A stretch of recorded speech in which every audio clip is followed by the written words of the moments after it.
ನಮಸ್ಕಾರ ವೀಕ್ಷಕರೇ, ಏಷ್ಯಾನೆಟ್ ಸುವರ್ಣ ನ್ಯೂಸ್ನ ವಾರ ಭವಿಷ್ಯ ವಿಶೇಷ ಕಾರ್ಯಕ್ರಮಕ್ಕೆ ಸ್ವಾಗತ. ನಾನು ನಯನ ಶಂಕರ್. ವಾರದ ವಿಶೇಷತೆ ಏನು, ದ್ವಾದಶ ರಾಶಿಗಳ ವಾರದ ಫಲವೇನು ಅನ್ನೋದನ್ನ ಇವತ್ತಿನ ಕಾರ್ಯಕ್ರಮದಲ್ಲಿ ನೋಡ್ತಾ ಹೋಗೋಣ. ಅದಕ್ಕೂ ಮುನ್ನ ಖ್ಯಾತ ಜ್ಯೋತಿಷ್ಯರಾಗಿರುವಂಥ ಶ್ರೀಕಂಠ ಶಾಸ್ತ್ರಿಯವರನ್ನ ಕಾರ್ಯಕ್ರಮಕ್ಕೆ ಸ್ವಾಗತಿಸೋಣ. ಶಾಸ್ತ್ರಿಗಳೇ, ಕಾರ್ಯಕ್ರಮಕ್ಕೆ ಸ್ವಾಗತ. ಶ್ರೀ ಗುರುಭ್ಯೋ ನಮಃ. ಹರಿ ಓಂ. ಮೂರ್ತಿತ್ವೇ ಪರಿಕಲ್ಪಿತ ಶಶಿಭೃತೌ ವರ್ತ್ಮಾ ಪುನರ್ಜನ್ಮನ ಮಾತ್ಮೇತ್ಯಾತ್ಮವಿದಾಂ ಕ್ರತುಶ್ಚ ಯಜತಾಂ ಭರ್ತ ಅಮರ ಜ್ಯೋತಿಷಾಂ ಲೋಕಾನಾಂ ಪ್ರಳಯೋದ್ಭವ ಸ್ಥಿತಿ ವಿಭುಶ್ಚಾನೇಕಧಾ ಯಶ್ರಿತೌ ವಾಚನ್ನ ಸದ್ದದಾತು ಅನೇಕ ಕಿರಣ ತ್ರೈಲೋಕ್ಯ ದೀಪೋ ರವಿಹಿ. ಸಮಸ್ತ ವೀಕ್ಷಕರಿಗೆ ಶುಭೋದಯ, ಶುಭ ಬೆಳಗು. ವಾರದ ವಿಶೇಷತೆ ಮತ್ತು ದ್ವಾದಶ ರಾಶಿಗಳ ರಾಶಿಫಲ ನೋಡೋದಕ್ಕಿಂತ ಮುಂಚೆ ಒಳ್ಳೆಯ ಮಾತಿನಿಂದ ಕಾರ್ಯಕ್ರಮವನ್ನು ಆರಂಭ ಮಾಡೋದು ವಾಡಿಕೆ. ಶಾಸ್ತ್ರಿಗಳೇ, ಈ ವಾರದ ಒಳ್ಳೆಯ ಮಾತನ್ನು ತಿಳಿಸೋದಾದ್ರೆ, ಈ ದಿವಸ ರಾಮನವಮಿ. ಹೀಗಾಗಿ ರಾಮನ ಮಾತು, ರಾಮನ ಜೀವನ ಎಲ್ಲವೂ ಒಳ್ಳೆಯದೆ. ಅದರ ಕುರಿತಾಗಿ DVG ಅವರು ಒಂದು ಕಗ್ಗದಲ್ಲಿ ವಿಸ್ತರಿಸ್ತಾರೆ, ಗಮನಿಸಿ. ಘನತತ್ವವೊಂದಕ್ಕೆ ದಿನರಾತ್ರಿ ಮನಸೋತು ನೆನೆಯದಿನ್ನೊಂದನ್ನೆಲ್ಲವ ನೀಡುತ್ತದರ ಅನುಸಂಧಿಯಲ್ಲಿ ಜೀವಭಾರವನ್ನು ಕಳೆವುದು ಹನುಮಂತನುಪದೇಶ ಮಂಕುತಿಮ್ಮ ಅಂತ. ನೋಡಿ, ಇದು ಎಷ್ಟು ಸೊಗಸಾದ ಮಾತು ಅಂತಂದರೆ, ಹನುಮಂತನ ಮಾತಿದು. ಏನು ಹನುಮಂತನ ಉಪದೇಶ, ಹನುಮಂತ ಶ್ರೀರಾಮರ ಕುರಿತಾಗಿ ನಮಗೆ ಕೊಡುವಂಥ ಉಪದೇಶ, ಒಳ್ಳೆಯ ಮಾತು. ಈ ದಿವಸ ಅದು ಒಳ್ಳೆಯ ಮಾತು. ಏನು? ಘನತತ್ವವೊಂದಕ್ಕೆ, ಒಂದು ಬಲವಾದ ತತ್ವಕ್ಕೆ, ಒಂದು ಘನವಾದದ್ದು, ಆ ತತ್ವಕ್ಕೆ ದಿನರಾತ್ರಿ ಮನಸೋತು. ಹಗಲು ರಾತ್ರಿ ಅನ್ನೋದೇ ಮನಸೋತು ನೆನೆಯದು ಇನ್ನೊಂದನ್ನೆಲ್ಲವ. ಇನ್ನೊಂದರ ಬಗ್ಗೆ ನನಗೆ ಚಿಂತೆ ಇಲ್ಲಪ್ಪ, ನನಗದೇ ಆ ಘನತತ್ವವೇ ನನ್ನ ಮನಸ್ಸಿನ ತುಂಬ ವ್ಯಾಪಿಸಿಬಿಟ್ಟಿದೆ. ಇದು ಹನುಮಂತನ ಉಪದೇಶ, ಇದು ಭಕ್ತಿ. ಯಾವಾಗ ಒಂದು ವಿಶಿಷ್ಟವಾದ ತತ್ವಕ್ಕೆ ನಾವು ನಚ್ಚಿಕೊಳ್ತೀವಿ, ಆಗ ಇನ್ನೊಂದರ ಅವಶ್ಯಕತೆ ಇರಲ್ಲ. ಒಂದು ಬಲವಾದ ದೀಪವನ್ನು, ಈಗ ಸೂರ್ಯನ ಬೆಳಕಿನ ಮುಂದೆ ಇನ್ಯಾವ ದೀಪ ನಮಗೆ ಸಹಾಯವಾಗುತ್ತೆ? ಆ ರೀತಿಯಲ್ಲಿ ಒಂದು ಘನವಾದ ತತ್ವ, ಅದನ್ನು ಹನುಮಂತ ಕಂಡುಕೊಂಡ ಶ್ರೀರಾಮರಲ್ಲಿ. ಶ್ರೀರಾಮಚಂದ್ರರ ಆ ನಡೆ, ರಾಮಾಯಣ ಅಂತಂದರೆ ರಾಮನ ನಡೆ ಅಂತಲೇ ತಾನೆ. ಆ ಬಾಲ್ಯದಿಂದಲೂ ಊನಷೋಡಶೆ ವರ್ಷೆ ಅಂದರೆ 16 ವರ್ಷಕ್ಕಿಂತಲೂ ಕಡಿಮೆ ಇರತಕ್ಕಂಥ ರಾಮನಲ್ಲಿ ಆಗಿನಿಂದಲೂ ನಾವು ಕಾಣ್ತಾ ಬರ್ತೀವಿ. ರಾಮಾಯಣವನ್ನು ನೋಡಿದ್ರೆ ನಿಮಗೆ ಗೊತ್ತಾಗುತ್ತೆ ಆ ಘನತತ್ವ ಅನ್ನೋದು ಎಲ್ಲೆಲ್ಲಿ ಪ್ರತಿ ಹಂತದಲ್ಲೂ ನಾವು ಕಾಣ್ತೀವಿ. ಕೆಲವೊಂದು ಸಲ ವಿಶೇಷವಾದ ಪ್ರಭೆಗಳು ನಮಗೆ ಹೊಳೆಯುತ್ತೆ. ಆ ರೀತಿಯಲ್ಲಿ ವಿಶ್ವಾಮಿತ್ರರು ಬಂದು ಕೇಳ್ತಾರೆ ದಶರಥನಲ್ಲಿ, ನಿನ್ನ ಮಗನನ್ನು ಕಳಿಸ್ಕೊಡು, ತಾಟಕ ವಧೆ ಆಗಬೇಕು, ಒಂದು ರಾಕ್ಷಸರ ವಧೆ ಆಗಬೇಕಾಗಿದೆ, ಯಜ್ಞವನ್ನು ಸಂರಕ್ಷಣೆ ಮಾಡಬೇಕು ಅಂತ. ದಶರಥ ಸಾಧ್ಯವೇ ಇಲ್ಲ, ಅವನು ಪಾಪ 16 ವರ್ಷಕ್ಕೆ ಚಿಕ್ಕ ಹುಡುಗ ಅವನು. ನಾನು ಬರ್ತೀನಿ, ನನ್ನ ಸೈನ್ಯ ಬರುತ್ತೆ, ನಿಮಗೇನು ಸಹಾಯ ಬೇಕು ನಾನು ಮಾಡ್ತೀನಿ ಅಂತ ವಿಶ್ವಾಮಿತ್ರ ಹಠ ಹಿಡಿತಾರೆ. ವಸಿಷ್ಠರು ಬೈದು ಕಳಿಸ್ತಾರೆ, ಕಳಿಸು, ಬಹಳ ವಿಶೇಷವಾದ ಅನುಗ್ರಹ ಉಂಟಾಗುತ್ತೆ ಅಂತ. ದೊಡ್ಡದೊಂದು ಪರ್ವತವನ್ನು ನಾವು ಅದರ ಜೊತೆಗೆ ಯುದ್ಧ ಮಾಡಬೇಕಾಗಿದ್ದರೆ, ದೊಡ್ಡ ಸಮರ್ಥನಾಗಿರ್ತಕ್ಕಂಥವನ ಜೊತೆಗೆ ಯುದ್ಧ ಮಾಡಬೇಕಾಗಿದ್ದರೆ ನಾವು ಸಣ್ಣ ಪುಟ್ಟ ಕಸರತ್ತನ್ನು ಮಾಡಬೇಕಾಗುತ್ತೆ. ನಾವು ಹಿಮಾಲಯ ಹತ್ತಬೇಕಾಗಿದ್ದರೆ, ಸಣ್ಣ ಪುಟ್ಟ ಬೆಟ್ಟಗಳನ್ನು ಹತ್ತಿ ಇಳಿದೇ ಇದ್ದರೆ ನಮಗೆ ಕಸು ಬರೋದಿಲ್ಲ, ಒಂದು ಶಕ್ತಿ ಬರೋದಿಲ್ಲ. ಆ ರೀತಿಯಲ್ಲಿ ವಿಶ್ವಾಮಿತ್ರರು ಮುಂದೆ ಯಾವಾಗಲೂ ಆಗಬೇಕಾಗಿರ್ತಕ್ಕಂಥದ್ದಕ್ಕೆ ವಿಶ್ವಾಮಿತ್ರರು ಒಂದು ಸಣ್ಣ ಪಾಠ ಮಾಡ್ತಾರೆ ಇಲ್ಲಿ. ಆ ದೃಷ್ಟಿಯಲ್ಲಿ ಅವರು ಪಾಠಕ್ಕಾಗಿ ಕರ್ಕೊಂಡು ಹೋಗ್ತಾರೆ. ಆ ತಾಟಕ ಆ ವಯಸ್ಸಿನಲ್ಲಿ ಅಂಥ ಬಲವಾದ ವಿದ್ಯೆಗಳನ್ನು ಕಲಿತು ಅಲ್ಲಿ ಅವರನ್ನೆಲ್ಲ ಸಂಹರಿಸುವ ಸಂದರ್ಭದಲ್ಲಿ ನಮಗೆ ಗೊತ್ತಾಗುತ್ತೆ ಆ ಧೀರತ್ವದ ಘನತೆ. ಅದು ಶ್ರೀರಾಮಚಂದ್ರಲ್ಲಿ ನಾವು ಕಾಣ್ತಕ್ಕಂಥದ್ದು. ಅದಾದ ನಂತರದಲ್ಲಿ ಅವರು ಅಹಲ್ಯೆಯ ಸಂದರ್ಭ. ಅಹಲ್ಯೆ ಕಲ್ಲಾಗಿರೋದಿಲ್ಲ ವಸ್ತುತಃ, ಆಕೆ ಪಂಚಭೂತಗಳಲ್ಲಿ ಲೀನವಾಗಿಬಿಟ್ಟಿರ್ತಾಳೆ, ಅದೃಶ್ಯವಾಗಿರ್ತಾಳೆ ಅಂತ ರಾಮಾಯಣದ ಮಾತಲ್ಲಿ ಹೇಳೋದಾದರೆ ಅದೃಶ್ಯವಾಗಿರ್ತಾಳೆ. ರಾಮರು ಪ್ರವೇಶ ಆಗ್ತಿದ್ದ ಹಾಗೆಯೇ ಆಕೆಗೊಂದು ಸ್ವರೂಪ ಬಂದುಬಿಟ್ಟು ಆಕೆಯ ಕಾಲಿಗೆ ಶ್ರೀರಾಮಚಂದ್ರರು ನಮಸ್ಕಾರವನ್ನು ಮಾಡ್ತಾರೆ. ಶ್ರೀರಾಮಚಂದ್ರರ ಸರಳತೆ, ವಿನೀತತೆಯ ಘನತತ್ವ ಒಂದಕ್ಕೆ ದಿನರಾತ್ರಿ ಮನಸೋತು ಅಲ್ವಾ? ಆ ಘನತತ್ವ ಯಾವುದಪ್ಪ ಅಂದರೆ ಅಲ್ಲಿ ವಿನೀತತೆ. ನಾವು ಒಬ್ಬ ಮನುಷ್ಯರು ಯಾವ ರೀತಿಯಲ್ಲಿ ದೊಡ್ಡವರಾಗಿರಬಹುದು ನಾವು, ಆದರೆ ವೃದ್ಧರನ್ನು ಕಂಡಾಗ, ಜ್ಞಾನಿಗಳನ್ನು, ತಪೋವಂತರನ್ನು ಕಂಡಾಗ ನಾವು ಹೇಗೆ, ನಮಗೆ ಶಕ್ತಿ ಇದೆ ಅಂದ್ಕೊಳ್ಳಿ. ಶ್ರೀರಾಮಚಂದ್ರ ದಶರಥನ ಮಗ, ಆದರೆ ಅದಲ್ಲ ಇಲ್ಲಿ ವಿನೀತತೆ, ನಮಸ್ಕಾರ ಮಾಡ, ಅದು ಘನತತ್ವ. ಅಲ್ಲಿ ವೀರತ್ವದ ಘನತತ್ವ, ತಾಟಕಯ್ಯ ವಧೆ ಮಾಡುವ ಸಂದರ್ಭದಲ್ಲಿ ಇಲ್ಲಿ ವಿನೀತತೆಯ ಘನತತ್ವ. ಅದಾದ ಮೇಲೆ ನಾವು ಹೀಗೆ ಕಾಣ್ತಾ ಕಾಣ್ತಾ ಮುಂದೆ ಹೋದರೆ ಅರಮನೆಯ ಸನ್ನಿವೇಶದಲ್ಲಿ ಕೈಕೇಯಿ ಬಂದು ಹೇಳಿದಂಥ ವಾರ್ತೆ ಎಲ್ಲ ದಶರಥನ ಎದೆಯನ್ನು ಒಡೆದು ಹಾಕಿಬಿಟ್ಟಿದೆ. ಪಟ್ಟ ಬೇಡ, ನಾಳೆ ದಿವಸ ರಾಮ ಕಾಡಿಗೆ ಹೋಗಬೇಕು ಅಂತಂದರೆ ರಾಮರ ಪರಿಸ್ಥಿತಿ ಹೇಗೆ ಅದನ್ನು ತಗೊಂಡ್ರು ಅಂತ, ಅದು ಘನತತ್ವ. ಏವಮಸ್ತು ಗಮೇಶ್ಯಾಮಿ, ಹಾಗೆ ಆಗಲಮ್ಮ, ನಿನ್ಗೆ ಅಪೇಕ್ಷೆ ಇದೆ ತಾನೇ, ಆಯಿತು ಹೊರಡ್ತೀನಿ ಈಗ. ನಾರುಮುಡಿಯನ್ನುಟ್ಟು ಹೊರಟೇ ಬಿಟ್ಟ ಶ್ರೀರಾಮಚಂದ್ರ. ಪಟ್ಟ ಸ್ವೀಕರಿಸುವ ಸಂದರ್ಭದಲ್ಲೂ ಶ್ರೀರಾಮ ವಿಚಲಿತನಾಗದೆ, ಪಟ್ಟ ಆಗ್ತಾ ಇದೆಯಪ್ಪ ನಾಳೆ ಅಂದಾಗಲೂ ರಾಮಚಂದ್ರ ಹಸನ್ಮುಖಿಯಾಗಿದ್ದ. ಪಟ್ಟ ಇಲ್ಲ ನಿನ್ನ ಕಾಡಿಗೆ ಹೋಗಬೇಕು ಅಂದಾಗಲೂ ಹಸನ್ಮುಖಿಯಾಗಿದ್ದ. ಸ್ಥಿತಪ್ರಜ್ಞತೆ ಅಂತ ಕರೀತಾರೆ ಇದನ್ನು. ರಾಮಾಯಣ ಶುರುವಾಗದೇ ಇಂಥದ್ದೊಂದು ಘನವಾದ ತತ್ವಗಳ ಹುಡುಕಾಟದೊಂದಿಗೆ. ಕುನ್ವಸ್ಮಿನ್ ಸಾಂಪ್ರದಂ ಲೋಕೆ ಗುಣವಾನ್ ಕಶ್ಚ ವೀರ್ಯವಾನ್ ಧರ್ಮಜ್ಞಶ್ಚ ಕೃತಜ್ಞಶ್ಚ ಸತ್ಯವಾಕ್ಯೋ ದೃಢವ್ರತಃ ಚಾರಿತ್ರ್ಯೇಣ ಚ ಕೋಯುಕ್ತಃ. ಹೀಗೆ ತಾನೇ, ಯಾರು ಒಳ್ಳೆಯ ಗುಣಗಳ ಪಟ್ಟಿ ಮಾಡಿ ಮಾಡಿ ಮಾಡಿ ಇಂಥವನು ಈಗ ಅಟ್ ಪ್ರೆಸೆಂಟ್ ಸಾಂಪ್ರತಂ ಲೋಕೆ, ಈಗ ಅಟ್ ಪ್ರೆಸೆಂಟ್ ಯಾರಿದ್ದಾರಪ್ಪ ಅನ್ನುವ ಪ್ರಶ್ನೆಗೆ ಉತ್ತರವಾಗಿ ಶ್ರೀರಾಮಚಂದ್ರ ತೆರೆದುಕೊಂಡಿತ್ತು. ಅವನ ಜೀವನ ಪೂರ್ತಿ ನಾವಿಂಥ ಘನತತ್ವಗಳನ್ನೇ ಕಾಣ್ತಾ ಹೋಗ್ತೀವಿ. ಹಾಗೆ ಹೋದ ಮೇಲೆ ಭರತನ ಜೊತೆಗೆ ಶ್ರೀರಾಮಚಂದ್ರ ವರ್ತನೆ ಮಾಡಿದ್ದು, ಭರತನೂ ಹಾಗೆ ಪ್ರತಿಸ್ಪಂದಿಸಿದ್ದು, ಅಲ್ಲಿ ಎರಡೂ ಕ್ಯಾರೆಕ್ಟರ್ಗಳು ಕೂಡ ಘನತತ್ವವನ್ನು ಕಾಣ್ತವೆ. ಶ್ರೀರಾಮಚಂದ್ರ ಧರ್ಮಕ್ಕೆ ಕೈಕೇಯಿ ಮುಂದೆ ಹೇಳ್ತಾನೆ, ನಾನು ರಾಮೋದ್ವಿರ್ನಾಭಿಭಾಷತೆ, ಎರಡು ಮಾತು ಆಡೋನಲ್ಲ ರಾಮ. ಒಂದು ಸಲ ಮಾತು ಕೊಟ್ಟಿದ್ದೀನಿ ಅಂದರೆ ನಾಳೆ ಮತ್ತೆ ಬದಲಾಯಿಸೋ ಸ್ವಭಾವ ನನ್ನದಲ್ಲ. ಇವೆಲ್ಲ ನೋಡಿ, ಇದೆಲ್ಲ ಘನತತ್ವವೇ, ಶ್ರೀರಾಮಚಂದ್ರರ ಘನತತ್ವ. ಈ ಘನತತ್ವ ಒಂದಕ್ಕೆ ದಿನರಾತ್ರಿ ಮನಸ್ಸೋತು, ನೆನೆಯದು ಇನ್ನೊಂದನ್ನೆಲ್ಲವ. ಅದನ್ನು ಹೇಳ್ತಾ ಇದೆ ಈ ಹೊತ್ತಿನ ಒಂದು ಸುಭಾಷಿತ. ಶ್ರೀರಾಮನವಮಿ ಆಗಿರೋದ್ರಿಂದ ಅವುಗಳನ್ನು ಸ್ಮರಣೆ ಮಾಡಿಕೊಳ್ಳದೆ ಇದ್ದರೆ ನಮಗೆ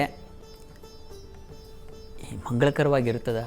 ರಾಮ ಅಂದ್ರೇ ಮಂಗಳ ಅಂತ ಅರ್ಥ. ಹೀಗಾಗಿ ನಾವು ಈ ದಿವಸ ಈ ರಾಮನ ಸ್ಮರಿಸಿಕೊಂಡು, ಇಂಥ ಘನವಾದ ಗುಣಗಳನ್ನು ಸ್ಮರಿಸಿಕೊಂಡು ನಾವು ಮಂಗಳಕರ ಆಗ್ತೀವಿ ಸ್ಮರಿಸಿಕೊಳ್ಳುವುದರಿಂದ. ಅನಂತರದಲ್ಲಿ ರಾಮನನ್ನು ಮುನ್ನಡೀತಾ ಹೋದರೆ ಆತ ಬಂದಿರತಕ್ಕಂತಹ ಪ್ರವೇಶ ಮಾಡಿದ ನಂತರದಲ್ಲಿ ಕಾಡಿನಲ್ಲಿ ಆ ಋಷಿ ಮುನಿಗಳ ಜೊತೆಗೆ ವರ್ತನೆ ಮಾಡಿದ್ದ ರೀತಿ, ಅವರ ಪರಿಚಾರಿಕೆ ಮಾಡಿರತಕ್ಕಂಥದ್ದು, ಅಲ್ಲಿ ಅವರಿಂದಾಗಿ ಹಿತವಚನಗಳನ್ನು ಕೇಳಿದ್ದು, ಇವುಗಳೆಲ್ಲ ರಾಮನ ವಿನೀತ ಘನತತ್ವ. ಆಮೇಲೆ ಖರದೂಷರನ್ನು ಸಂಹಾರ ಮಾಡಿದ್ದು, ಅದು ವೀರತ್ವದ ಘನತತ್ವ. ವಾಲಿಯನ್ನು ವಧಿಸಿದ್ದು, ಅಲ್ಲಿ ಸುಗ್ರೀವನನ್ನು ರಕ್ಷಿಸಿದ್ದು, ಅಲ್ಲಿ ವಾಲಿಯ ಕುತಂತ್ರ ಮತ್ತು ಅವನು ಮಾಡಿರತಕ್ಕಂತಹ ಎಲ್ಲ ಸಹೋದರನಿಗೆ ಮಾಡಿದಂಥ ಮೋಸ, ಇವುಗಳನ್ನು ಮಟ್ಟ ಹಾಕಿದ್ದು, ಆ ರೀತಿಯಲ್ಲಿ ಒಂದು ಅವನಿಗೆ ಶಿಕ್ಷೆಯನ್ನು ಕೊಟ್ಟಿದ್ದು, ಅದು ರಾಜನಾಗಿ ಅವನು ಇಡೀ ಭೂಮಂಡಲದ ಅಧಿಪತಿ ಚಕ್ರವರ್ತಿಯಾಗಿ ಮಾಡಿದಂಥ ಘನತತ್ವ. ನಂತರ ನಾವು ಕಾಣ್ತಕ್ಕಂಥದ್ದು ಆ ಯುದ್ಧದಲ್ಲಿ ಇನ್ನೂ ಸಾಕಷ್ಟಿದ್ದಾವೆ, ನನಗೆ ಸಮಯ ಇಲ್ಲ ಇಲ್ಲಿ. ಹೀಗಾಗಿ ಸ್ವಲ್ಪ ಸ್ಥೂಲವಾಗಿ ಅವನ ಘನತತ್ವಗಳ ಮುಖ್ಯವಾದ ಅಂಶಗಳನ್ನು ನೋಡ್ತಾ ಇದ್ದೀವಿ. ಅಲ್ಲಿ ರಾವಣನಿಗೂ ಕೂಡ ಈ ದಿವಸ ನೀನು ಸೋತಿದೆಯಾ, ನಾಳೆ ದಿವಸ ಬಾ ಚೇತರಿಸ್ಕೊಂಡು ಅಂತ ಹೇಳಿ ಶ್ರೀರಾಮಚಂದ್ರರು ಕಳಿಸ್ತಕ್ಕಂಥದ್ದು. ಅದು ನೋಡಿ, ಒಬ್ಬ ವೈರಿಯನ್ನು ಈ ದಿವಸ ಸುಸ್ತಾಗಿದೆಯಾ ನೀನು ಚೇತರಿಸ್ಕೋ ಅಂತ ಯಾರು ಹೇಳ್ತಾರೆ? ಮಣ್ಣು ಮುಗ್ತಾ ಇದ್ದಾನೆ ಅಂದರೆ ಮುಗಿಸ್ಬಿಡ್ತಾರೆ. ಆದರೆ ರಾಮರು ಹಾಗೆ ಮಾಡಲಿಲ್ಲ, ಚೇತರಿಸ್ಕೊಂಡು ನಾಳೆ ಬಾ ಯುದ್ಧಕ್ಕೆ ಅಂತ. ಅಷ್ಟಲ್ಲದೆ ರಾವಣ ಸತ್ತಾಗಲೂ ಕೂಡ ಅವನಿಗೆ ಚಿತೆಗೆ ಅಗ್ನಿಸ್ಪರ್ಶ ಮಾಡಬೇಕಲ್ಲ, ಆ ಸಂದರ್ಭದಲ್ಲೂ ವಿಭೀಷಣನಿಗೆ ಹೇಳ್ತಾರೆ, ನೀನು ಮರಣಾಂತಾನಿ ವೈರಾಣಿ ಬರುತ್ತದಲ್ಲ, ಸತ್ತ ಮೇಲೆ ಯಾವ ವೈರಾರಿ ನೀನು ಮಾಡಲಿಲ್ಲ ಅಂದರೆ ನಾನು ಮಾಡ್ತೀನಿ, ನಾನು ಅವನ ಚಿತೆಗೆ ಅಗ್ನಿಸ್ಪರ್ಶ ಮಾಡ್ತೀನಿ ಅಂತ ಹೇಳುವಂಥ ಗುಣ ಇದೆಯಲ್ಲ, ಇದು ಮಹಾ ದೊಡ್ಡ ಗುಣ, ಗುಣಗಣಿಯ ಘನತ್ವತೆ ಅಂತಕ್ಕಂಥದ್ದು. ಹೀಗೆ ಶ್ರೀರಾಮಚಂದ್ರರ ಪ್ರತಿ ಹಂತದಲ್ಲೂ ರಾಮಾಯಣ ಅಂತಕ್ಕಂಥದ್ದು ಏನಿದೆ, ಅವನ ಒಂದು ಪ್ರತಿ ನಡೆಯಲ್ಲೂ ಇಂಥ ಘನತತ್ವಗಳನ್ನು ಅದೆಷ್ಟೋ ಕಾಣ್ತೀವಿ ನಾವು. ಒಂದು ರೀತಿಯಲ್ಲಿ ಈ ಹಕ್ಕಿ ನೋಟ ಅಂತಾರಲ್ಲ, ಆ ರೀತಿಯಲ್ಲಿ ಪ್ರಧಾನವಾಗಿ ಬಂದು ಹೋಗ್ತಕ್ಕಂಥದ್ದು. ಇಂಥದ್ದು ಎಷ್ಟೋ ಇದ್ದಾವೆ. ರಾಮಾಯಣವನ್ನು ಓದಿದ್ರೆ ನಮಗೆ ಇಂಥದ್ದು ಒಂದು ಲಕ್ಷ ಉಪದೇಶಗಳು ಸಿಗುತ್ತೆ, ಘನತತ್ವಗಳು ಸಿಗುತ್ತೆ. ಇವುಗಳನ್ನೆಲ್ಲ ನಾವು ನಮ್ಮ ಜೀವನಕ್ಕೆ, ಅವನು ಮನುಷ್ಯನಾಗಿ ಅಲ್ವಾ ಹುಟ್ಟಿದ್ದು, ಮನುಷ್ಯನಾಗಿ ಅವತರಿಸಿ ಇದನ್ನು ಸಹಿಸ್ಕೊಳ್ಬಹುದು, ಇದನ್ನು ನಾವು ಎದುರಿಸಬಹುದು, ಇದಕ್ಕೆ ನಾವು ಪಾಠ ಕಲಿಸಬಹುದು ಅನ್ನೋದನ್ನೆಲ್ಲ ತೋರಿಸ್ಕೊಟ್ಟ. ಆ ರೀತಿಯಲ್ಲಿ ನಾವು ಬದುಕೋ ಪ್ರಯತ್ನ. ನಮ್ಮ ಸಮಸ್ಯೆಗಳು ಅವೇ ಇರ್ತವೆ. ತೀರಾ ಶ್ರೀರಾಮಚಂದ್ರನಿಗೆ ಹೋಲಿಸಷ್ಟು ಸಮಸ್ಯೆಗಳು ಖಂಡಿತ ನಮಗಿಲ್ಲ. ಸಣ್ಣ ಪುಟ್ಟ ಸಮಸ್ಯೆಗಳು, ಅವುಗಳನ್ನು ಎದುರಿಸೋಕ್ಕೆ ರಾಮನಂಥ ದೊಡ್ಡ ಬಲವನ್ನು ಇಟ್ಕೊಂಡ್ಬಿಟ್ರೆ ಇದು ಯಾವ ಸಮಸ್ಯೆಗಳು ಅನಿಸ್ಬಿಡುತ್ತೆ. ಹೀಗೆ ಇಂಥದ್ದೊಂದು ಘನತತ್ವಕ್ಕೆ ಹನುಮಂತ ಸೋತು ಅದನ್ನು ಮನಸ್ಸಿಗೆ ತಂದುಕೊಂಡು ಆರಾಧನೆಗೆ ಒಳಗಾದ. ಹೀಗಾಗಿ ನಮಗೂ ಕೂಡ ಹನುಮಂತನ ಉಪದೇಶ ಈ ರಾಮನವಮಿ ದಿವಸ ಅದು ನಮ್ಮ ಮನಸ್ಸಿಗೆ ನಾಟಲಿ, ಅವನ ಆ ಗುಣಗಳು ನಮಗೆ ಆದರ್ಶವಾಗಲಿ. ಕನಿಷ್ಠ ಶ್ರೀರಾಮನ ಹಾಗಲ್ಲದೇ ಇದ್ದರೂ ಆ ದಾರಿಯಲ್ಲಿ ಸಾಗುವಂಥ ಪ್ರಯತ್ನ ನಾವು ಮಾಡೋಣ ಅಂತ ಈ ಒಂದು ಸುಭಾಷಿತದ ಅರ್ಥ. ರಾಮನವಮಿ ಆಗಿರೋದ್ರಿಂದ ಸ್ವಲ್ಪ ಸುದೀರ್ಘವಾಗಿ ತಮ್ಮ ಹತ್ತಿರ ಇಷ್ಟು ರಾಮನ ಕುರಿತಾದ ಒಂದಷ್ಟು ಹಂಚಿಕೆ ವಿಷಯಗಳನ್ನು ಹಂಚಿಕೊಂಡಿದ್ದಾಯಿತು. ಆ ರೀತಿಯಲ್ಲಿ ನಾವು ಈ ದಿವಸ ಒಂದು ನಮ್ಮ ಬದುಕಿನ ಪ್ರಯಾಣವನ್ನು, ನಮ್ಮ ಬದುಕಿನ ಆಯನವನ್ನು ಸರಿಪಡಿಸ್ಕೊಳ್ಳೋಣ ಅಂತ ನನಗಾದರೂ ಅನಿಸುತ್ತೆ. ಈಗ ವಾರದ ವಿಶೇಷತೆ ಏನಿದೆ ಅನ್ನೋದನ್ನು ನೋಡ್ತಾ ಹೋಗೋಣ. ಶಾಸ್ತ್ರಿಗಳೇ, ಈ ವಾರದ ವಿಶೇಷತೆಯನ್ನು ತಿಳಿಸ್ಕೊಡೋದಾದರೆ? ಈ ಇಡೀ ವಾರ ಪ್ರಾರಂಭವಾಗೋದೇ ರಾಮನವಮಿಯಿಂದ. ಹೀಗಾಗಿ ಈ ದಿವಸ ರಾಮನವಮಿಯಿಂದ ಈ ವಾರದಲ್ಲಿ ಏನೇನು ವಿಶೇಷತೆಗಳಿದ್ದಾವೆ ಗಮನಿಸಿ. ಏಪ್ರಿಲ್ 6 ಭಾನುವಾರ ರಾಮನವಮಿಯನ್ನು ನಾವು ಈ ದಿವಸ ಆಚರಿಸ್ತಾ ಇದ್ದೀವಿ. ಇನ್ನು 8ನೇ ತಾರೀಕು ಮಂಗಳವಾರ ದಿವಸ ಶುಕ್ರ ಜಯಂತಿ.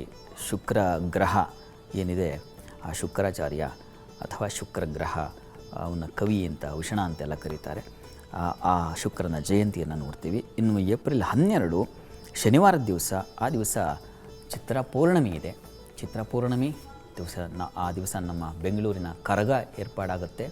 ಮತ್ತು ಚಿತ್ರ ಪೌರ್ಣಮಿ ಎಂದೇ ಹನುಮಂತನ ಜಯಂತಿಯನ್ನು, ಹನುಮಂತ ಅವತರಿಸಿದ ದಿನ ಅಂತಲೂ ಇದೆ.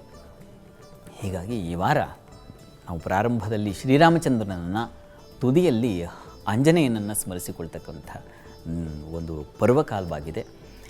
ಎರಡು ಆ ಶ್ರೀರಾಮ ಮತ್ತು ಆಂಜನೇಯ ಇವರುಗಳ ಮಧ್ಯದಲ್ಲಿರ್ತಕ್ಕಂಥ ಇಷ್ಟು ದಿನಗಳನ್ನು ನಾವು ಸಂಪನ್ನ ಮಾಡಿಕೊಳ್ಳೋದು ಹೇಗಪ್ಪ ಅಂತಂದರೆ, ಇದೇ ರಾಮರ ಆರಾಧನೆ, ಹನುಮಂತನ ಆರಾಧನೆ, ಇವರೆಲ್ಲರ ಆರಾಧನೆಯಿಂದಾಗಿ, ಅವರ ಸ್ಮರಣೆಯಿಂದಾಗಿ ಈ ಇಡೀ ವಾರ ಒಂದು ರೀತಿಯಲ್ಲಿ ನಮಗೂ ರಾಮ ಅಂದರೆ ಮಂಗಳ ಅಂತ ಅರ್ಥ. ಹೀಗಾಗಿ ಈ ವಾರವಿಡೀ ಅಲ್ಲ, ನಮ್ಮ ಬದುಕಿಡೀ ಆ ಮಂಗಳಮಯವಾಗಿರಬೇಕು ಅಂತಂದರೆ ಪ್ರತಿ ದಿವಸ ನಾವು ರಾಮನಾಮವನ್ನು ಸ್ಮರಿಸ್ಕೊಳ್ಬೇಕಾಗತ್ತೆ. ಶ್ರೀರಾಮಚಂದ್ರ ರಾಮ ಅಂದರೆ ಆ ಮಂಗಳ ಅಂತ. ರಮಂತೆ ಯೋಗಿನೋನಂತೆ ನಿತ್ಯಾನಂದೇ ಚಿದಾತ್ಮನಿ ರಾಮಪದೇನಾಸೌ ಪರಬ್ರಹ್ಮ ಅಭಿಧೀಯತೆ ಅಂತ. ರಾಮ ಅಂದರೆ ಮಂಗಳವನ್ನು ಉಂಟು ಮಾಡ್ತಕ್ಕಂಥವನು. ಹೀಗಾಗಿ ನಮ್ಮ ಬದುಕಿನಲ್ಲಿ ಪ್ರತಿ ದಿವಸ ಪ್ರತಿ ಕ್ಷಣ ಅದು ಮಂಗಳದಾಯಕವಾಗಿರಬೇಕು ಅಂತಂದರೆ ರಾಮಸ್ಮರಣೆಯನ್ನು ಇಟ್ಕೊಳ್ಬೇಕು. ರಾಮಸ್ಮರಣೆ ಇಲ್ಲದ ದಿನ ನಮಗೆ ಅಮಂಗಳ. ಹೀಗಾಗಿ ಪ್ರತಿ ದಿವಸ ಆ ರಾಮಸ್ಮರಣೆ ಉಂಟಾಗಲಿ, ಆ ರಾಮನಾಮದಿಂದಾಗಿ ನಮ್ಮ ಬದುಕು ಪಾವನವಾಗಲಿ ಅಂತ ನಾವು ಆ ರಾಮನ ಅನುಸಂಧಾನವನ್ನು ಮಾಡುವ ಪ್ರಯತ್ನವನ್ನು ಈ ಕ್ಷಣದಿಂದ ಮಾಡೋಣ. ಇದು ಈ ವಾರದ ವಿಶೇಷತೆ. ಶಾಸ್ತ್ರಿಗಳೇ, 12 ರಾಶಿಗಳ ರಾಶಿಫಲವನ್ನು ತಿಳಿದುಕೊಳ್ಳುವಂಥ ಸಮಯ. ಹಾಗಾದರೆ ಮೊದಲ 3 ರಾಶಿಗಳ ವಾರದ ಫಲ ಹೇಗಿದೆ ತಿಳಿಸೋದಾದರೆ? ಖಂಡಿತ ತಿಳಿಸ್ತಾ ಹೋಗೋಣ.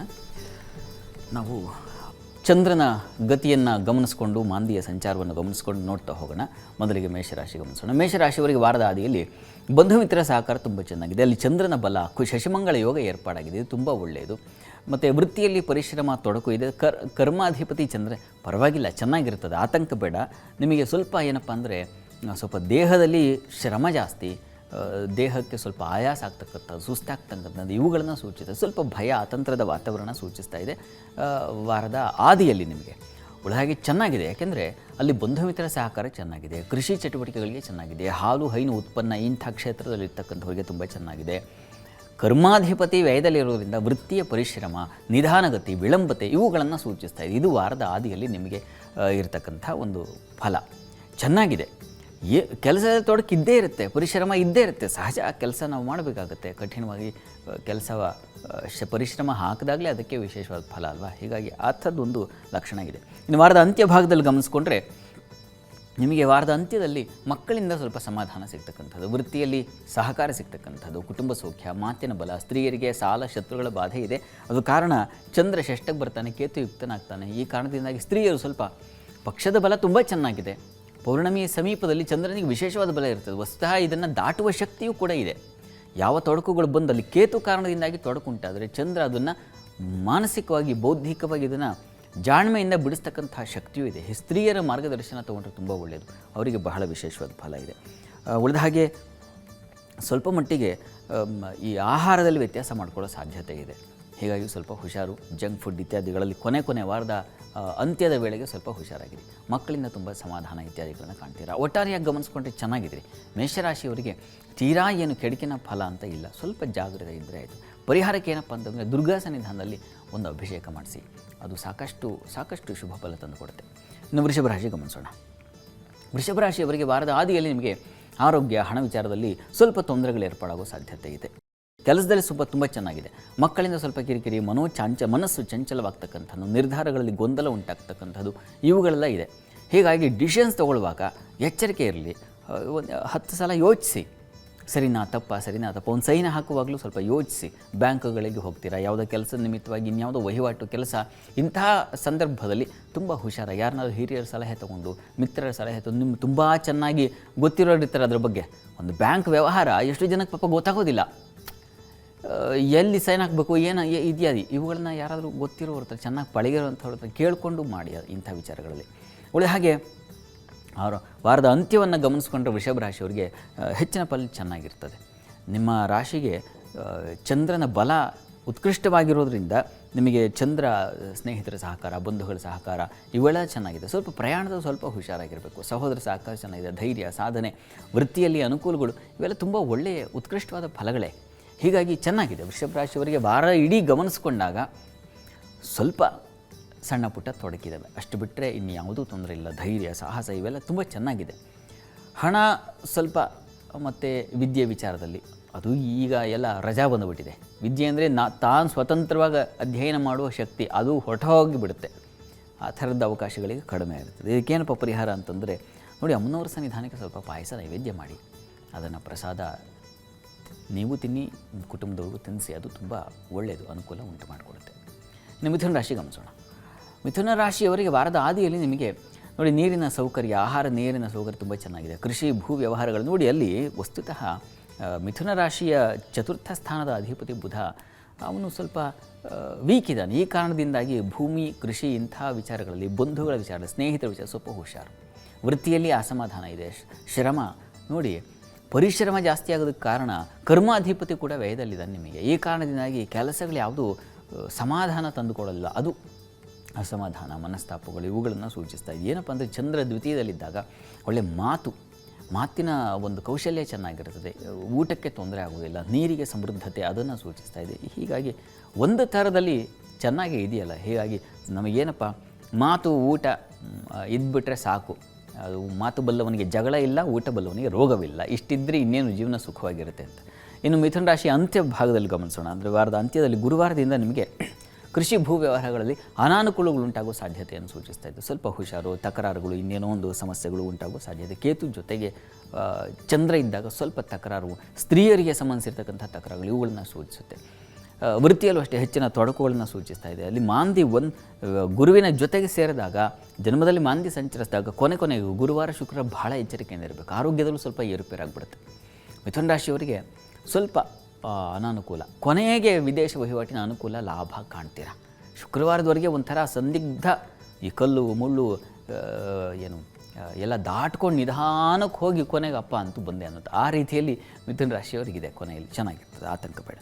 ಪ್ರಾರ್ಥನೆಗೆ ಗುರು ಸನ್ನಿಧಾನಕ್ಕೆ ಸ್ವಲ್ಪ ಕಡಲೆ ಹಾಗೂ ಬೆಲ್ಲ, ಇದ್ರ ಜೊತೆಗೆ ಬೆಲ್ಲವನ್ನು ಸೇರಿಸಿ ಸಮರ್ಪಣೆ ಮಾಡಬೇಕು. ತುಂಬ ಒಳ್ಳೆಯ ಶುಭ ಫಲವನ್ನು ಕಾಣಬಹುದು. ಇದು ಮಿಥುನ ರಾಶಿಯವರ ಫಲ.